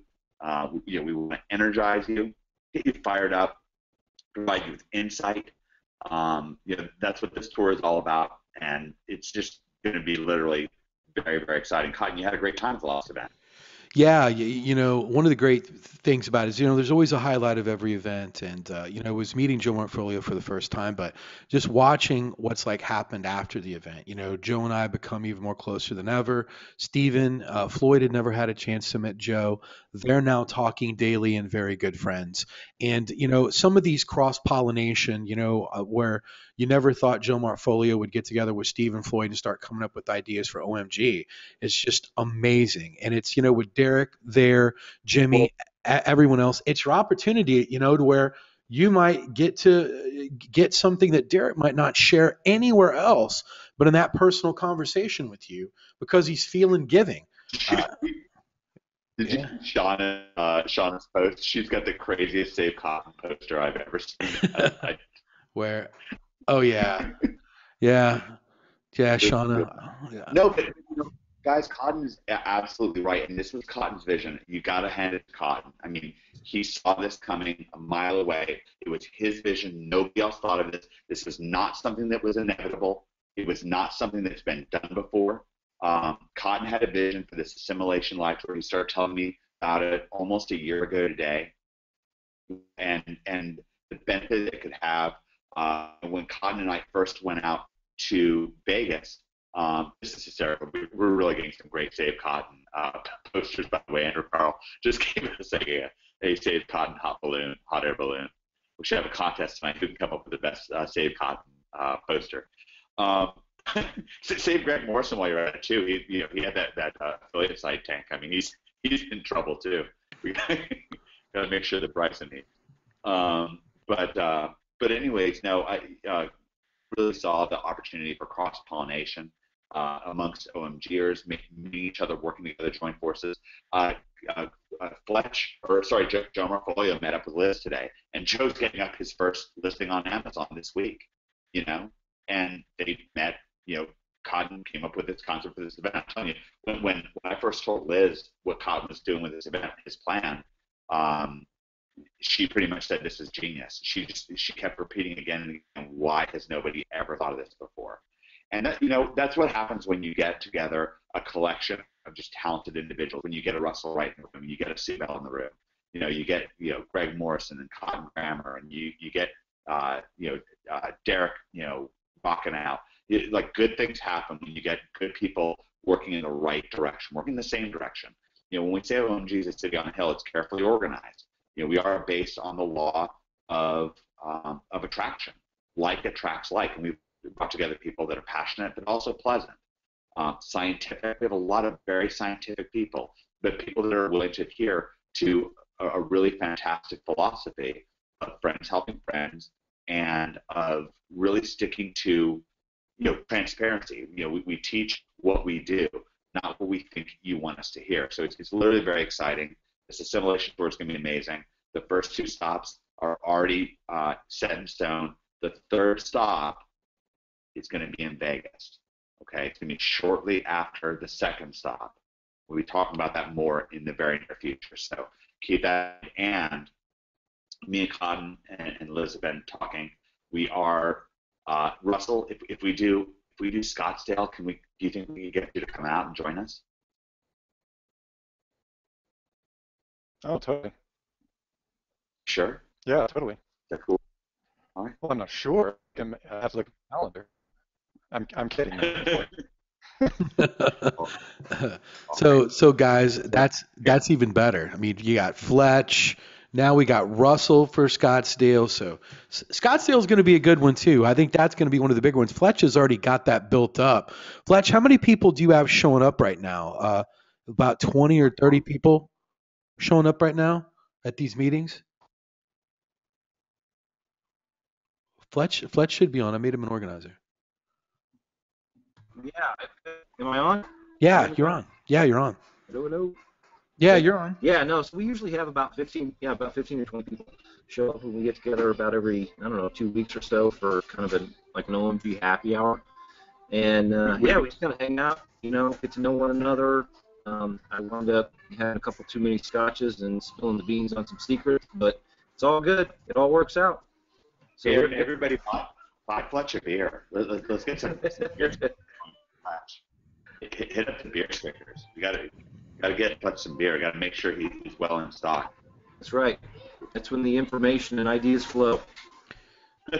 Fletch, do you have enough bunk beds for us when we hit Scottsdale so we can all stay at your place? Hey, we'll make it work. We're all friends here on the city on a hill, so yeah, we'll just bunk down, keep each other warm here because it's it's going to be very cold by the time we get to Phoenix. Is it cool if me and Cotton and Liz bring out, say, 100 or 200 of our closest friends to join you in the 15-20 OMGers you normally have?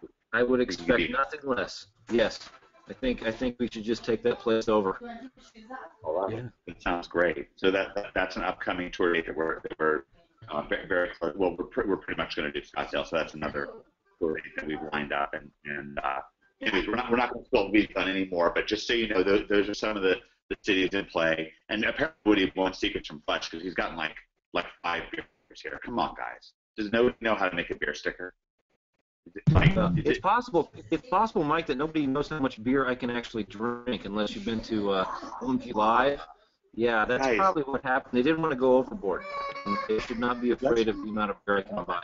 Well, like Fletch, I'd like to correct. Either your event or Network Empire certification. If you've been there, then we know how much you drank too. That's very true. Yeah, Russell and I got to share a few, libations a couple nights. It was actually really good to get to know those guys a lot better. So, yeah, and yes, the Network Empire cert people know as well. Yeah, and yes, you can drink a lot of beer and other things. And other things, etc. Great. Russell, is that scientifically proven? Have you split tested? You found out for sure, right? Too drunk to split test past a certain point. There was some drunk SDM going on. Okay, great. All right, so that's our first big announcement. Is we've announced a second stop on the tour. So that's big. Then, guys, Friday. We have it's going to be an epic OMG event this Friday. It's going to be online. It's going to be a Google Hangout. It's going to be 7 p.m. Eastern. Actually, let me post I'll post if I can get to it. We're getting too many stickers flying in. Every once in a while, it makes it. I ask, careful what you ask for. But let me see if I can find the. Here we go. OMG Way. So we have our first OMG Way Webby, and this is going to be really cool. Now we have a lot of people saying, "Hey, I want to introduce OMG to my friends and tell them about it. To my family, people that aren't already OMGers." We're going ahead and opening this up to everybody. It's going to be especially valuable if you're already OMG. Here's what I want in order for you to take full advantage. Friday at 7 p.m. Eastern. In order to take full advantage of this event, let me tell you what you're going to want to do. I want you to type in. It won't work with a hashtag. Type in $100,000. I want I'll give you a good hearty sneak preview of this event if I can get 100 people typing in 100,000. It has to be a full 100. So I need 100 individuals to type in $100,000, and I'll tell you why. So I need a full 100. So you're actually going to have to engage if you've been, I don't want to type any stickers. I don't want to do any of this stuff. Just get me to Sue. I want to see Sue. By the way, speaking of which, while we have 3 people, by the way, so far that posted 100,000. This is going slow, so I'm going to have a while to talk about this. I want to say I just got a really nice testimonial in just a few minutes ago, but maybe an hour or two ago, from Paul, and it was for Ginny, Russell, and Sue. And I want to pull this up. He was talking about last night's webinar and also what's been going on. I'm going to read this to you guys. This is from Paul. Paul said, I want to mention that the Network Empire team is killing it. Their webinars are amazing. For me, over the last couple weeks, in Network Empire terminology, it's been raining pennies. We're going to have to find out what that means. But I just wanted to give him some props, and that's from Paul. Yeah, let's. I mean, really, it's just been extraordinary. I mean, adding it's such an embarrassment of riches. Adding Cotton and Jimmy, Russell, Sue, Joe Marfolio team. The stuff that we've been getting in from Travis Sago, and now with Liz has been really extraordinary, and we're so proud of our team. But I haven't really gotten a chance to thank Russell and Sue and Jimmy in public, really, since we started this new year of OMG and they've officially started coaching. So thank you guys. I really appreciate you. Mike, thank you very much. And we appreciate you guys very much, as always. It's an amazing community and growing rapidly internationally. Yeah, it really is. It really is just so exciting. So one of the things we're going to be doing, do we get 100Ks in here? A few people are posting in the NHP Facebook group. They don't realize to post in the OMG Way Facebook group. No, they don't know how to follow directions, Mike, which leads me to believe that their SEO is going to blow up, because if they can't follow easy directions like that, it's going to be hard. We said it 4 times. Yeah, guys, you need to go over. Yes, it's facebook.com/group/the OMG Way. Okay, Facebook. I'll go over in the NHB group and I'll post it. We've already posted the link in here twice. This will be the 3rd time. So. Oh, we posted. All right, we've already. Oh yeah. Okay. Sure. So anyway, so do we have Cotton, by your estimation? Do we have 100Ks yet, or we have 183 since you've said it. 180. All right, that's acceptable. All right, so let's get a sneak preview going on. I'm going to be talking about this more in tomorrow's email dispatch. So the concept of this event is orientation and acceleration inside of OMG. We really want to orient you. Even if you've been in OMG since 2012, we still want to orient you to all the powerful tools that we have at your disposal. The mastermind that you have at your disposal, the community, the coaching that's at your disposal, it's extraordinary. One of the things you can't do is you can't half-ass OMG. I'll tell you that much. It's a, listen, if you've tried the Guru's Way, how many people have tried the Guru's Way? Give me a hashtag Guru if you tried the Guru's Way and you're still not getting the results that you want. I really just want to know, because I know I tried the Guru's Way and it did not work. Give me a hashtag Guru if you tried the Guru's Way. You bought the shiny objects, and you thought positive, and you took massive action, and you bought the coaching. Cotton bought the coaching. You bought the coaching, didn't you, Cotton?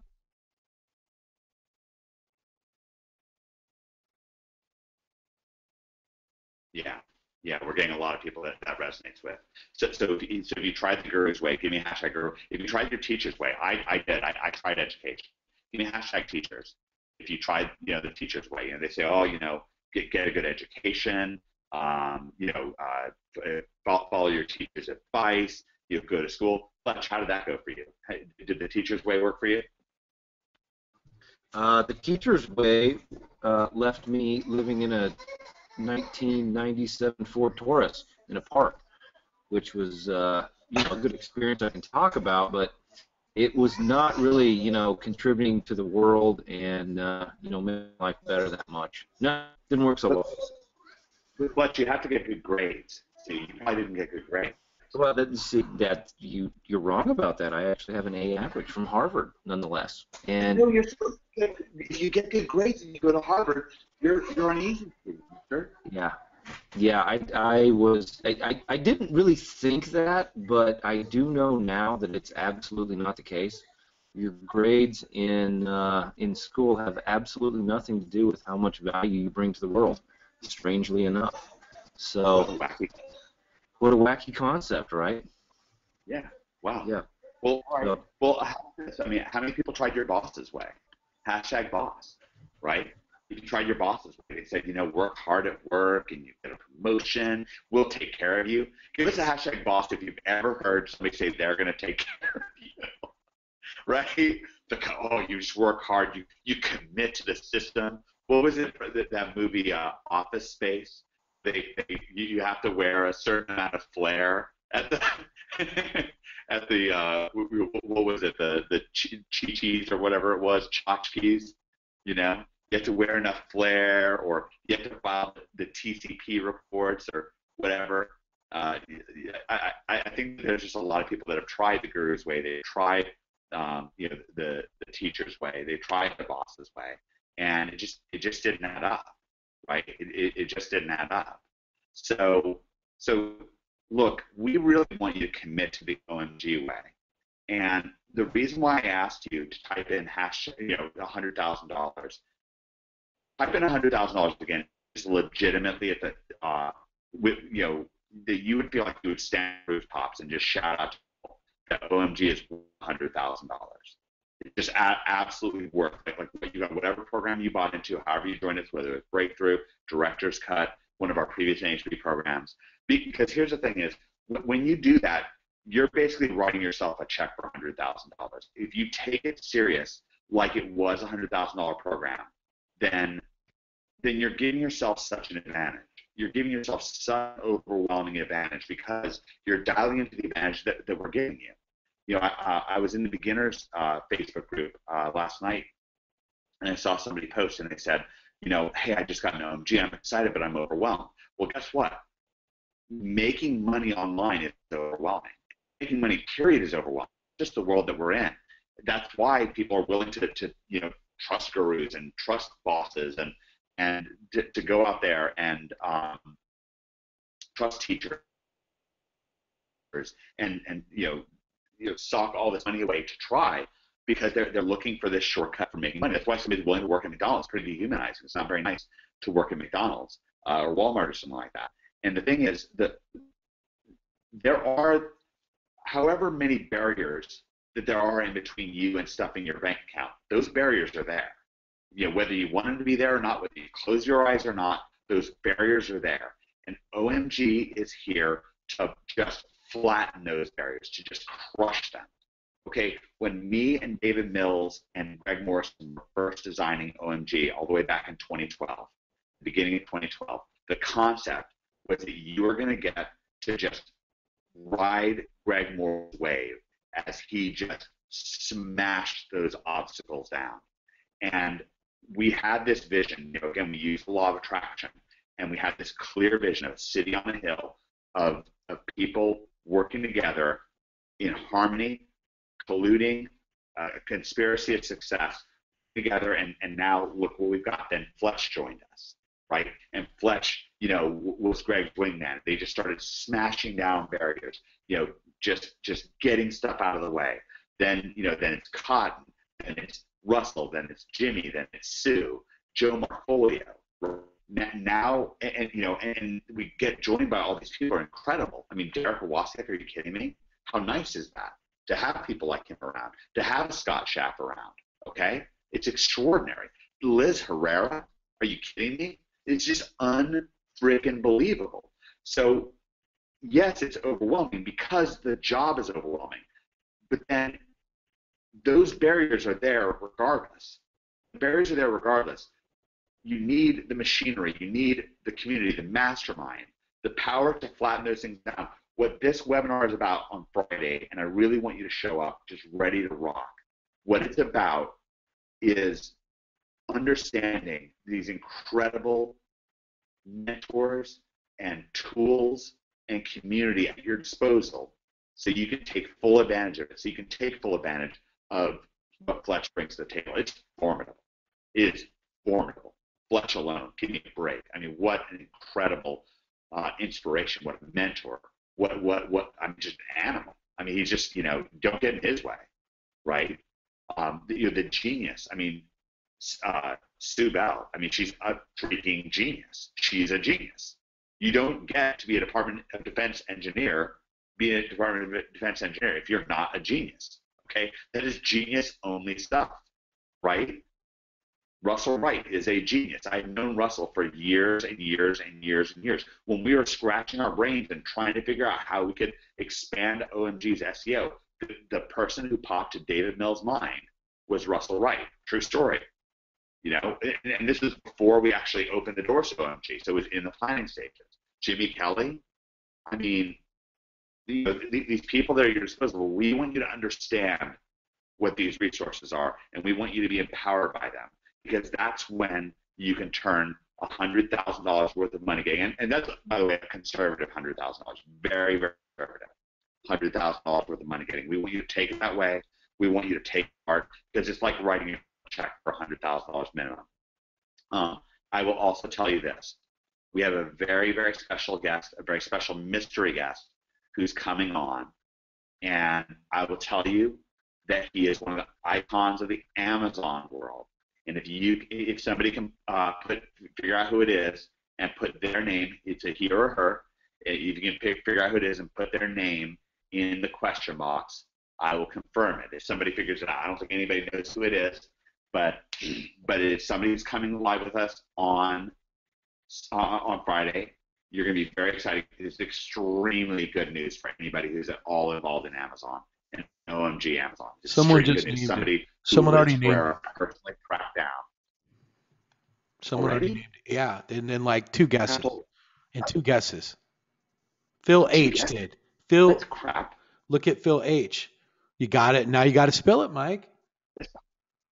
Look, Dave A got it also. Yeah. I should have been more mysterious. Yeah. Well. I feel like I should be able to go back on this. Okay, that's extremely disturbing. Jeff Hyland's the Vampire Diaries has this weird Save Cotton thing on there. It's extremely disturbing. Mm-hmm. All right. It is John Gill. Yes. John Gill is going to be coming live because John Gill is going to be joining forces with Liz to just absolutely batter down any doors that, you know, the bank vault of Amazon is going to get smashed down. And let me get you guys to say. Actually, let me see if I can. I don't know if I've already added into the Facebook group. Let me see if I can get him added. Yeah. All right. So I just added John to the Facebook group. Welcome, John Gill. So it's like kind of getting underground. Welcome, John Gill. This is going to be huge, guys. This is going to be absolutely huge. You want to talk about somebody who had to get away from his day job? I was talking to John today about, you know, what he was going to do coming on the webinar, and he's like, Mike, don't worry about it. People used to shoot at me at my day job, literally. He was a cop. He was working one of the most dangerous jobs in the world. Literally had people shooting at him. This is going to be extremely exciting for OMGers. Okay, and you know, guys, it can happen in a heartbeat. Yeah, break John Gill's phone, by the way. Actually tag him so you can actually break it. I want John Gill to be like wondering right now, what the hell is going on? I'd love to have 100 people type in welcome, not a hashtag welcome John Gill, but just normal words, welcome John Gill.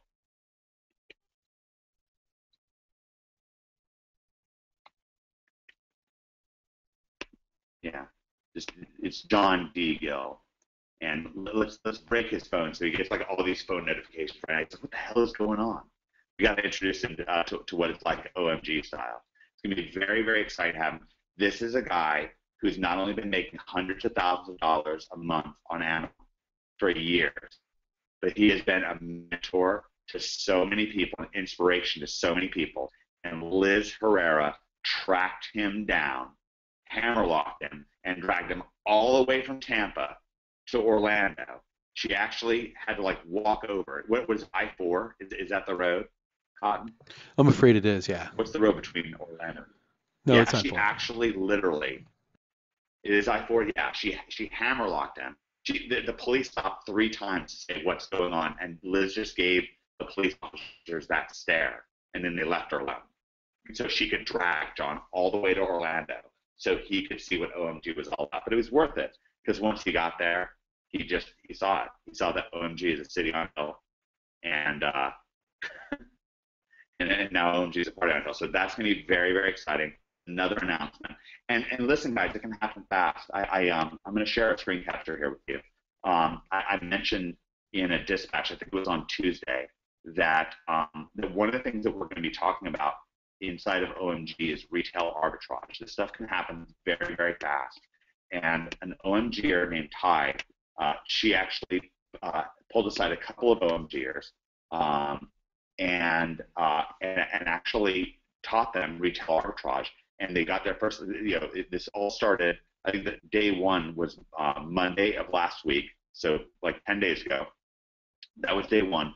Retail arbitrage is where you buy products, and even in stores or online or other places, you buy products and you buy them already knowing that you can sell them on Amazon at a profit. Okay, and I want to show you something. This is pretty cool. This I just got this little mini earnings report in. This is great. This is really nifty stuff here. I'm going to post this right here. I don't know if you can see this, Cotton. I'm trying to post it anyways. It's the first. This happened really, really fast. $83 in sales today. It's the first sales day. Okay, this is one of the two girls who learned this retail arbitrage stuff. And I'll tell you, last night I had dinner with two OMGers, with Jin Chong and with Mason Magleby, and they're both making 6 figures per month on Amazon. Jin actually hit over seven. She and her brother hit over $700,000 on Amazon this month. Okay, so it can explode if you can get in the game. It can explode if you can get in the game and make your first $500. I saw somebody posting that they made their first $500. $5 per month. Cotton, you got in your first $1,000. I mean, how much was that first that first $1,000? How much was that worth to you ultimately? I mean, it was everything, right? Sure, it was worth a lot. Yeah. So guys, just a lot of excitement, a lot of stuff going on. We also have the last thing I'll say. I know I've kind of gone on and on here, but the last thing that we'll say is that I've got an Amazon Q&A webinar coming up with Liz on Saturday at 2 p.m. Eastern. I'll actually post.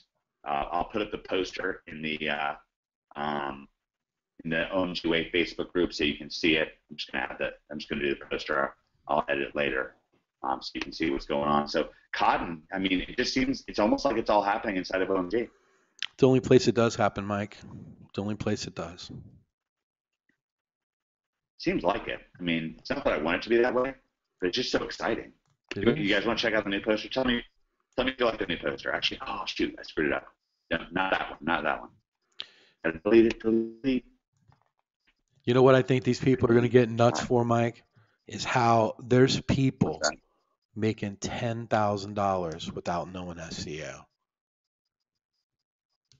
Just they're going to find out about that tonight. They're going to find out about that here in a few moments. Right. Can you guys type in $10,000 right now? Just type in $10,000 while I'm getting the new poster uploaded. Michael Clay, $10,000. Let me ask you a question. What's the most you've ever got for what we're going to talk about at one sitting?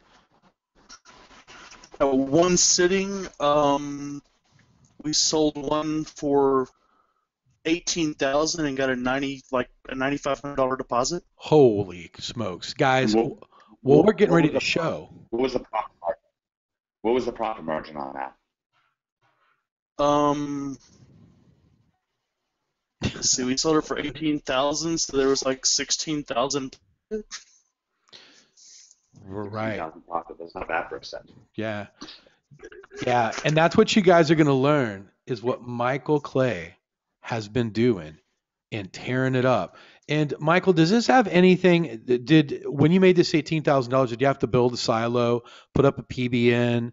Did you have to know how to do DAS? Did you have to do any of that? Did you have to know any of that? No. Wow. No. Wow. So we're going to talk about that next and how this is a weapon from the mind of Sue and Russell and how it's been in front of your eyes the whole time, but you just never knew it. So if you want to know about that, give me a hashtag show me. Give me a hashtag show me. We've got close to 600 people on. I literally want 400 of these. And we're going to let Mike say his parting goodbyes, and then we're going to turn it over to Sue, Russell, and Michael Clay. They're going to shut this down. So Mike, back to you, buddy. The guys are freaked out. It's going to be really, really exciting. Cotton is actually, Cotton, how long have you been planning this? I think you brought this up to me like over 2 months ago that you're throw down with this. I'm going to be honest with you. This all comes from, and Mike Clay's kind of pushed the boundaries on this further than anyone else ever has. And it was kind of brought up to me when I was in certification, Network Empire's certification. And I just thought about, and I always had in the back of my mind that I wanted to get back to Sue and just kind of show all this to OMG, because it's something that you can make money with today. You don't have to know SEO. It's great for newer people. And I think that people are going to get excited about it when they hear exactly what's possible. So it's been brewing for about, since I was at CERT. So at least about a month and a half. About a month. Well, guys, this is going to be literally very exciting. I appreciate you as your guest. These simulation events, of course, are just, the heartbeat of OMG, and people just literally get just so much incredible excitement out of it. I did just post my, I just put up the poster for Saturday's Q&A webinar with me and Liz Herrera and Kev Tron. Kev and his partner, his sister Jen, did $700,000 on Amazon last month, and they are releasing an all-new OMG exclusive service for OMG Amazoners, and we're going to be on there answering questions about Liz's new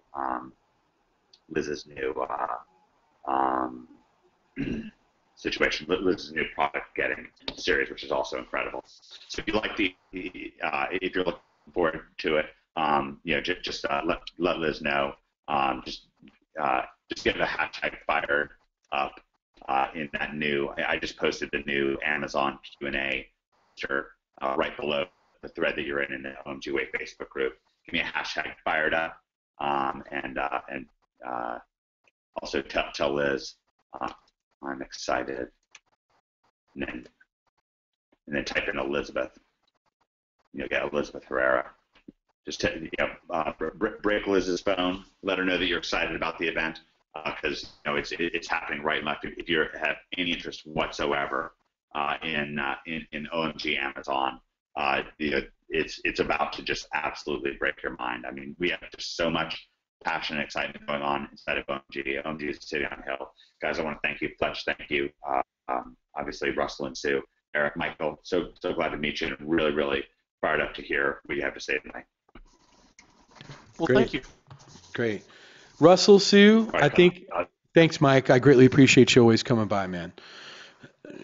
Guys, we're going to literally, feel this is going to be one of the most powerful things that we're going to show you. And I know that I keep saying that with every assimilation webinar, but we keep delivering and delivering and delivering with the information.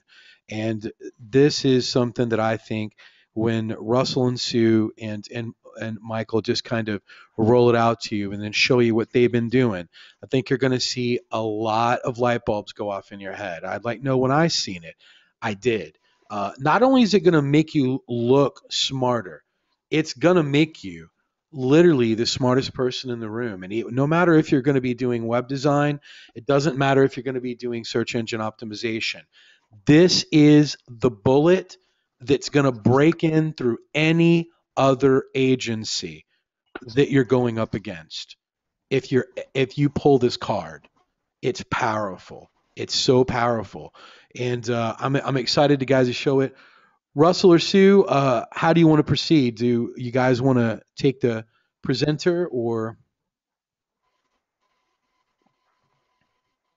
I think it's, well, first of all, a little bit of an overview is we haven't really, we're still working on all the rollout and how we want to present this, and Cotton's, we had lots of dinner conversations and everything. So I think the best way to roll out is I'd like to introduce Mike Clay, who, as you know, we have thousands and thousands of students worldwide, not only in the OMG community, but we have them in the Network Empire community. We have our live events, we have advanced training certification courses, and a whole bunch of different. So we meet a lot of people. And one of our challenges was people using our technology, which you're probably familiar with from, we've introduced you to OMG software and these types of different things in our events. At, our OMG Director's Cut, Project B. We meet a lot of people, and a lot of the time proposals and the bids that they've used with our vertical market research technologies and all the highfalutin white paper kind of technologies we built up with the years using LSI and all those fancy schmancy terms. They're very private about the proposals. Some of the people that we've met have charged a lot of money for those proposals up front. Some people have the model of giving a small white paper for free in order to get the lead. All those models of selling SEO are great, and that's the main thing I want everybody to understand. I've learned a ton about selling SEO from Cotton. I mean, in fact, I've probably never met anybody who's as good at selling SEO and pretty much anything else he would probably set his mind to than Cotton. The interesting thing is all the agencies, the larger agencies and the small and mid-sized agencies who were, whatever their selling model was, when they used the white paper, they wouldn't let Sue and I use the demo for our own marketing. So that was, it was pretty secret because they were taking some of our crack reports, and to whatever degree you're familiar with our software and our SEO technologies. Well, so when we met Mike Clay, we just hit it off.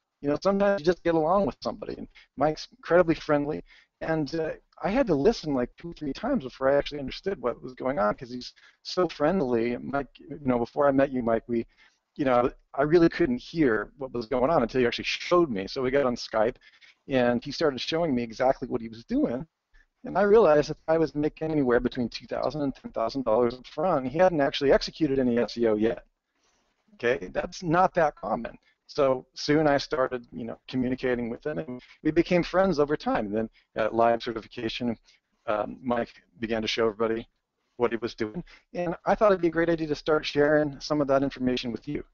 And that's why we invited Mike Clay, and I'm very grateful to Cotton invite all of us on this call. And I thought we'd just, have some question and answers. And first of all, Mike, I'd like to introduce you and just tell everybody what it is that you do and what your unique selling mechanism is.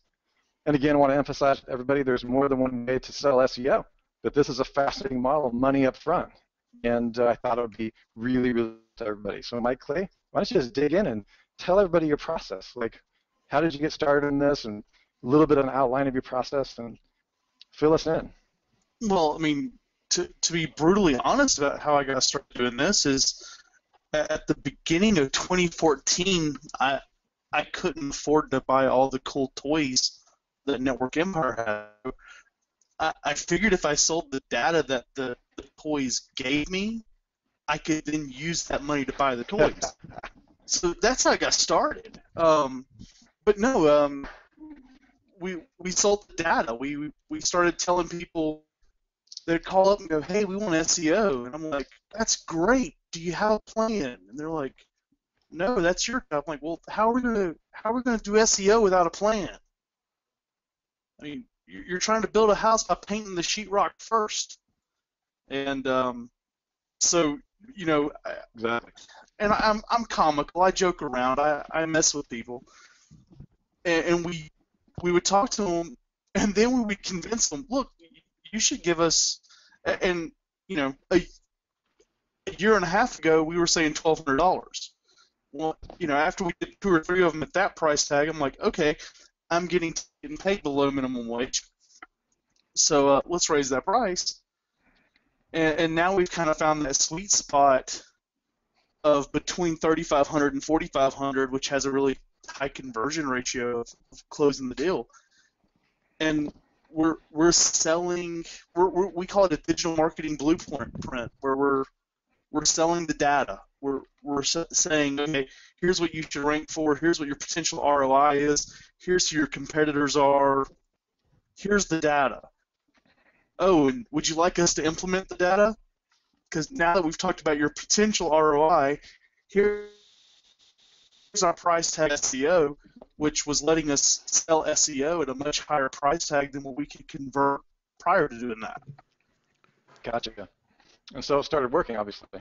Oh yeah, and it was fun. It made, prior to selling SEO that way, I enjoy the industry. I've had fun with the industry. It's been fun doing it. But sometimes you would just have a client, and you knew that the hours you had to put in because of the competition, it was hard to make. Right. You're sitting there thinking sometimes, why don't I just go flip burgers? I can get paid the same money. Michael, not to interrupt you very quick, but Go ahead. just to catch everyone up really quick, because I want everyone to really grasp and understand this. What you're doing is you're not going in and selling anyone SEO first. You're going in and selling them a digital blueprint business plan that shows them return of investment, how their site should be built, and all of the relevant information that almost makes you look like a genius when you hand this over. And you're selling this for an average of $35 to $400, and the most you've ever sold one for is 18,000. Correct? Yeah, we had a venture capital firm that paid us 18.5 to get one, and that was the biggest one we ever sold. Mm-hmm. That's amazing. But we average between 3,500 and 4,500 consistently, and we've had a couple that were bigger than that and a handful lower than that. Mm-hmm. But that's that sweet spot. That's that sweet Sure. range where it has good conversion ratio. Mm-hmm. Guys, how many of you would like to get your hands on this digital blueprint for yourself that Michael Clay's talking about? Why don't you give me a hashtag digital blueprint? I want you to show me that you're even interested in what he's talking about, that you could actually go into a business. And, I don't know how deep Michael's going to get into it, but he's got a process. I was able to hear quite a bit of it, to where he's selling a digital business blueprint and making a killing before he sells SEO. And there's some of the things that I hope he gets into, to where he's even an advisor for some of these people that he's trusted for providing this information. And Michael, how long does it take for you to produce this information?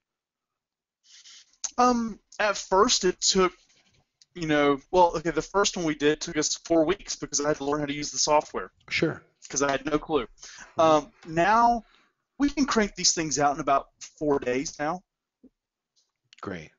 And that's a lot of money up front. So when you're giving these blueprints to these business owners, how trusted are you now? Very. Let me give you an example. One of our clients down near where you're at, we did this. We sold it to them. It was one of the ones that was $3,500, and that was attached to a $10,000 website. So there's a lot involved that we can upsell and cross-sell with this. So it's not just the blueprint always. We sold it to them. We took it in. We did an hour and a half walk through showing them the data, because we walk them through the data at the end, and start explaining how the data can be used to increase their ROI, to increase their lead generation, and are walking them through it. And the owner of the company goes, "Where were you a month and a half ago?" I'm like, "What do you mean?" Because I was kind of confused, and he's like, "A month and a half ago, we spent $30,000 to do to get market research, and the data you're giving me is 10 times better than the guys that charge us $30,000 for market research." Wow, that's amazing. So isn't this a little bit like having Russell and Sue build a blueprint for you on demand? Basically, yeah. Right. Guys, how many of you would get excited if every time that you had a client before you did SEO, that you could have Russell or Sue right over your shoulder, in essence, virtually, and giving you a digital business blueprint that you can sell like Michael's doing? Give me a hashtag hell yeah. I mean, please, who wouldn't want these two geniuses to be right there, and you're getting their brainchild right there? Now, tell me that wouldn't be a really crazy unfair advantage for you. Just that you've got them right over your back, and you're able to hand right from their mind that they've created, here's what you should be doing with your business, that you couldn't shut down every other agency and make yourself look like a genius because it's from the mind of geniuses. So I'm sorry to interrupt you, Michael, but I just want everyone to get the importance and the power of what you're doing, because it's amazing. Please continue. No, yeah, and so that client, we're not just his SEO guy. They decided about a month ago they were going to do some other marketing outside of digital marketing, and he wanted to know if I could take an hour and listen in on a call with the print marketing guy, because he wanted me to kind of oversee and be the marketing advisor for that. And he's like, and we'll pay you for your time. Wow. So I'm getting pulled in on meetings that aren't even about SEO and digital marketing. I'm getting pulled in on anything related to growing their business. I'm now the advisor, I'm the marketing consultant. I'm not the SEO guy, I'm the marketing consultant. Right. That's a lot of power. Yeah, it really is. And it's something you have to be careful not to abuse. Definitely. So it sounds like that if you has this digital blueprint that you're talking about, how has it kind of changed your business and your life since you found it? It goes from when we first started doing this, I was working close to 100 hours a week and barely paying bills. And now that we've grown and are selling a couple more of these now a month, we then turn around and use the blueprint to upsell SEO and new websites. The whole process. It's not just me anymore. The beginning of last year was just me. I now have a small team. There's 4 of us now, and wow. We've been to Disney this year. We've done all kinds of fun stuff. Yeah, you know what? I think James Cluster's got it there. Lifestyle. It's like having Yoda on your back, isn't it? There you go. Definitely, but wouldn't you also say that like this is so powerful, Michael, because not only that, but we're forgetting one of the most important things. You can use this, and you should be using this to set up your own sites properly too, right? Oh, definitely. Right. Yeah. Right. So, guys, how would you like to, from now on, let's forget about clients. Let's get back to something else.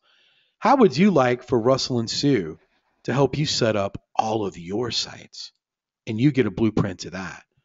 I mean, if that means something to you, give me a hashtag yes.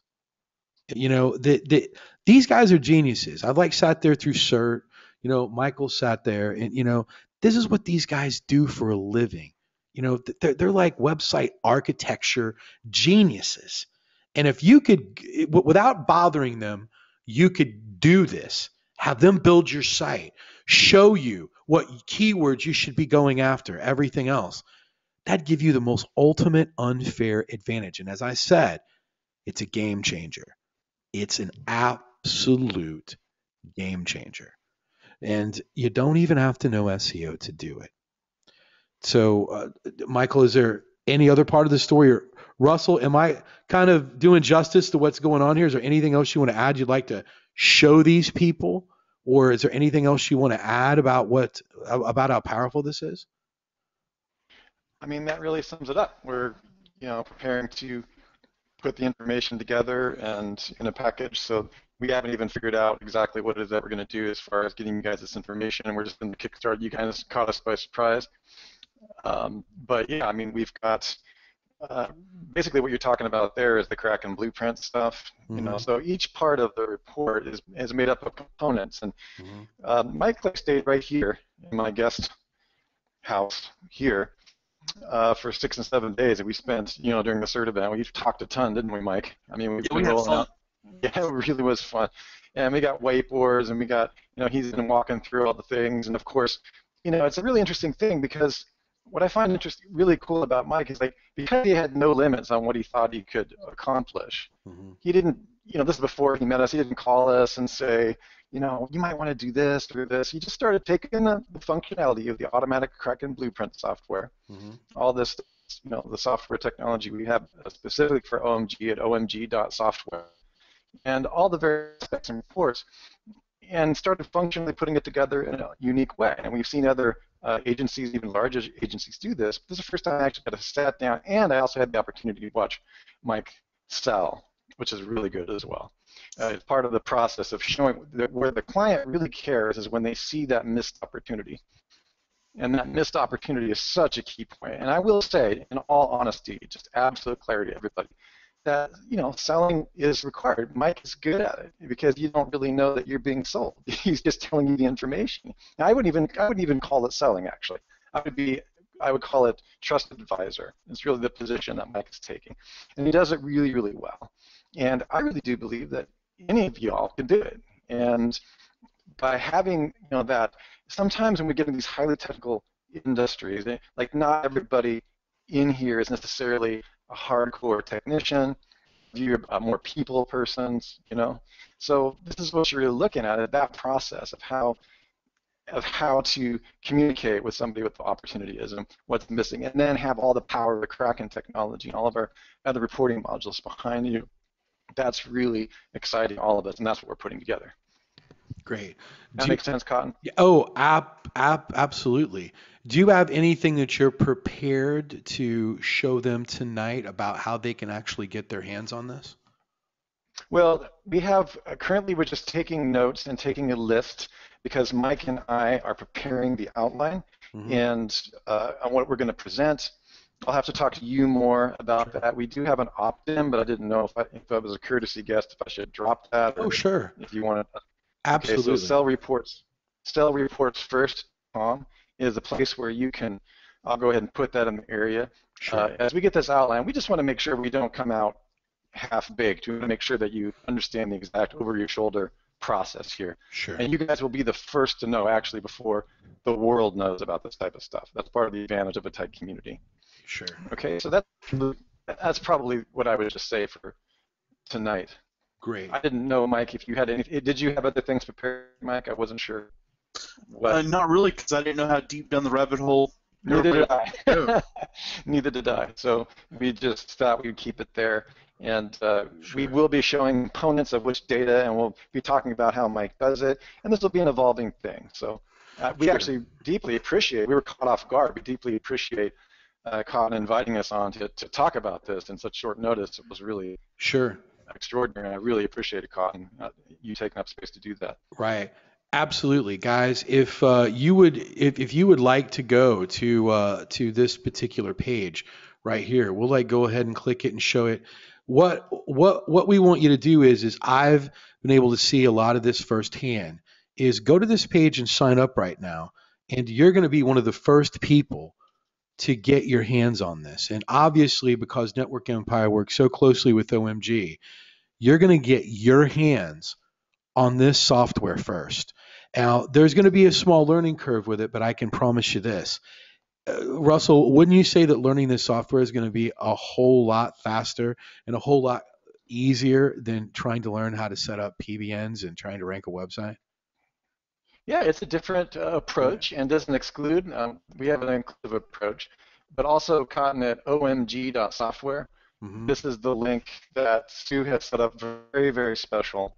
This is not specifically the teaching method on how to do the reporting. We're not really ready with the actual rolling out the modules that Mike and Sue and I are doing for you guys. But this is the omg.software is really that's the Kraken blueprint. These are all these are all components that Mike uses to put this deliverable together for everyone. So just want to give you guys an idea of how the reporting we're actually incorporating several functional tools within the automatic blueprint creation process. Great. Very, very exciting. Just understanding what technologies we're using to build these reports. Sure. Guys, if you're excited to be one of the first people to get your hands on this, I want you to give me a hashtag first. Just give me a hashtag first. Because when you've got someone that's already selling these things for $4,000 plus, average of $3,500, and going all the way up to $18,000, just imagine what it's going to do. And so I appreciate Russell. There's one thing I've always admired about Russell and Sue. They don't rush anything. They'll hold it back until they know they've got all the pieces together, and until they've walked around it 360, kicked it, tried to kill it, and bring it back to life before they put it out. And that's what I respect about them. So you guys, by signing up and opting in right now, Russell, will OMG get the exclusive on this with the people that opt in today with the information? No. I will tell you this, though, that we will be letting you guys know well in advance. In other words, you guys are a community where we can roll stuff out. Sure. Very clearly. We can let you know first. We can get feedback. So this is the first. You guys are the first people that I really want to actively promote this to when we have the course done. Does that make sense to you, Mike Clay? Yeah, it does. And this is the first time we've publicly really spoken about it. Yes. Cotton caught us a little off guard. He was like, "You need to go." I was like, "Wow, this is awesome." And we were like, scrambling. So, again, we were going to roll it out only to certified advisors, and we have different levels of this, but we want to make sure that you guys really start looking at this type of a model, and it won't be for everybody, but we want to make sure that you understand what's going on with it. We'll start talking about it more and more. This is like our first buzz build on this topic. Sure. Guys, would you like to see more types of these products from them? I mean, give me a hashtag Network Empire. I mean, if this sounds exciting, some of the things that they're talking about. I mean, literally, you got Sue and Russell on right now, and they're watching these hashtags come in to find out. That just gives them a gauge of what you want. Is this something that like you want? I mean, to look like an authority, to hand over a digital blueprint from their minds, to build your websites by, to all this other stuff. Is this training that you're interested in? Is this something that you would like to participate in? Show them right now. And then just put hashtag Network Empire. And guys, literally, there's like still hundreds and hundreds of people on right now. And you can see that, Russell. Everyone's looking pretty excited about it. Yeah, I can. I'm chatting to Sue on the other line, and what Cotton's doing for y'all is he's sculpting a deal like in real time. Right. And that's, and I can't do anything until Sue lays down the law. So I'm talking, and she's not responding right now about that. So the bottom line is that, hey, guys, Cotton, I really appreciate it. You're telling me that this group has a huge interest in this. Sure. And Mike Clay and I will talk about it as well. We'll see what we can do, because I'm really thrilled to know that you guys are excited about this type of model. So it's working for several of our own students at this point. Definitely. Russell, anytime we can give OMGers an opportunity to make money with, with learning a new trait, this could be something that they can do if their site goes down. Like, for instance, if my site went down, I can still keep selling this. If my website was dependent on this is something that someone could get inside of OMG and, go through your training first and be able to become an instant consultant and start selling these things. So I think it's pretty powerful, and it could be something that everyone always needs to know how to set up websites correctly, needs to know all of this information that you guys are providing. We all can't be experts, but to get this from the mind of you and Sue and how you sculpt this, I think is so powerful for everyone. So guys. Yeah, what I love about it, after talking to Mike and hanging out with him for that week, is that it's a bolt-on opportunity. It's not like we're not telling you to get rid of anything, or sure, PBNs are not good or what. Like, all of these models, every one of you have a digital thumbprint business. You have a specific thumbprint of your business. I know that not every one of you in this room does things exactly the same thing in your business.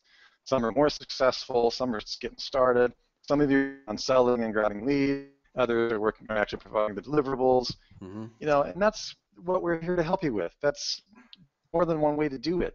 And one thing I have, Mike Law, I've learned from Cotton, learned from these guys, earning reports are important. The opportunities are there. And this is a bolt-on opportunity. And think about that. That's what we want. We want to make sure that we provide you guys with the most opportunities possible, enhancing effectively what you're already doing in this community. So yeah, awesome stuff. Great. Guys, next week, let's all thank Sue, Russell, and especially Mike Clay, guys, because you know what? All it takes is one person to have a vision and to push the boundaries of what we know. And obviously that's what Mike Clay's done with this idea. So guys, you know what? That's all it takes. So let's give a hashtag thanks, Michael, and let him know that, man, if it wasn't for him, we wouldn't have this idea. I wouldn't be aware of it. I wouldn't be sharing it with you.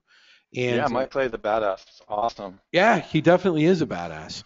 And, having the opportunity to always make money from a different perspective is always powerful for all of us. So, guys, you got to sometimes look at software and just kind of walk around it and look for different ways to like do it. That's how I look for clients with different softwares and different websites and models, is how can I use this and make this work for me? And that's what Michael Clay done for him. And it looks like it's going to turn into a monster that's going to affect all of us at OMJ, all of us. And Mike Clay, do you have to be a professional balloon twister in order to effectively perform acts of preemptive selling? No, but it helps to be a little twisted. I just don't know if you guys, Mike is actually a very, very good professional balloon twisting sculpt artist. What do they call it? You actually have a name for it. I'm a latex vessel pressure configuration specialist. Okay, that is a technical mechanism, correct? Okay, got it. Just so you guys know, you don't have to do that. You don't have to be a super genius balloon twister in order to make $2,000 to $18,000 upfront with the DWS Any Silo Builder report method. That's right. That's right.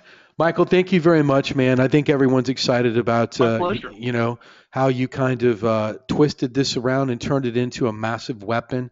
And always, guys, we got to thank Russell and Sue. They're always at the cutting edge of everything. From software, from thanks, guys. We enjoyed it. Yeah, to like everything. So, guys, please share your thanks for them. Let them know that you appreciate them. Guys, what we're going to do is next week we're going to fire it up. I'm going to have a mystery guest. And we're going to go over something that I think is going to blow your mind. And I like always playing these simulation webinars about 4 weeks out. So next week's going to be a massive one. But guys, once again, we'll keep this short because everyone keeps saying that it's late, and all the people in the UK say that we're doing these too late. But guys, I just want to kind of address that a little bit. We can't do a webinar at 2 o'clock in the afternoon.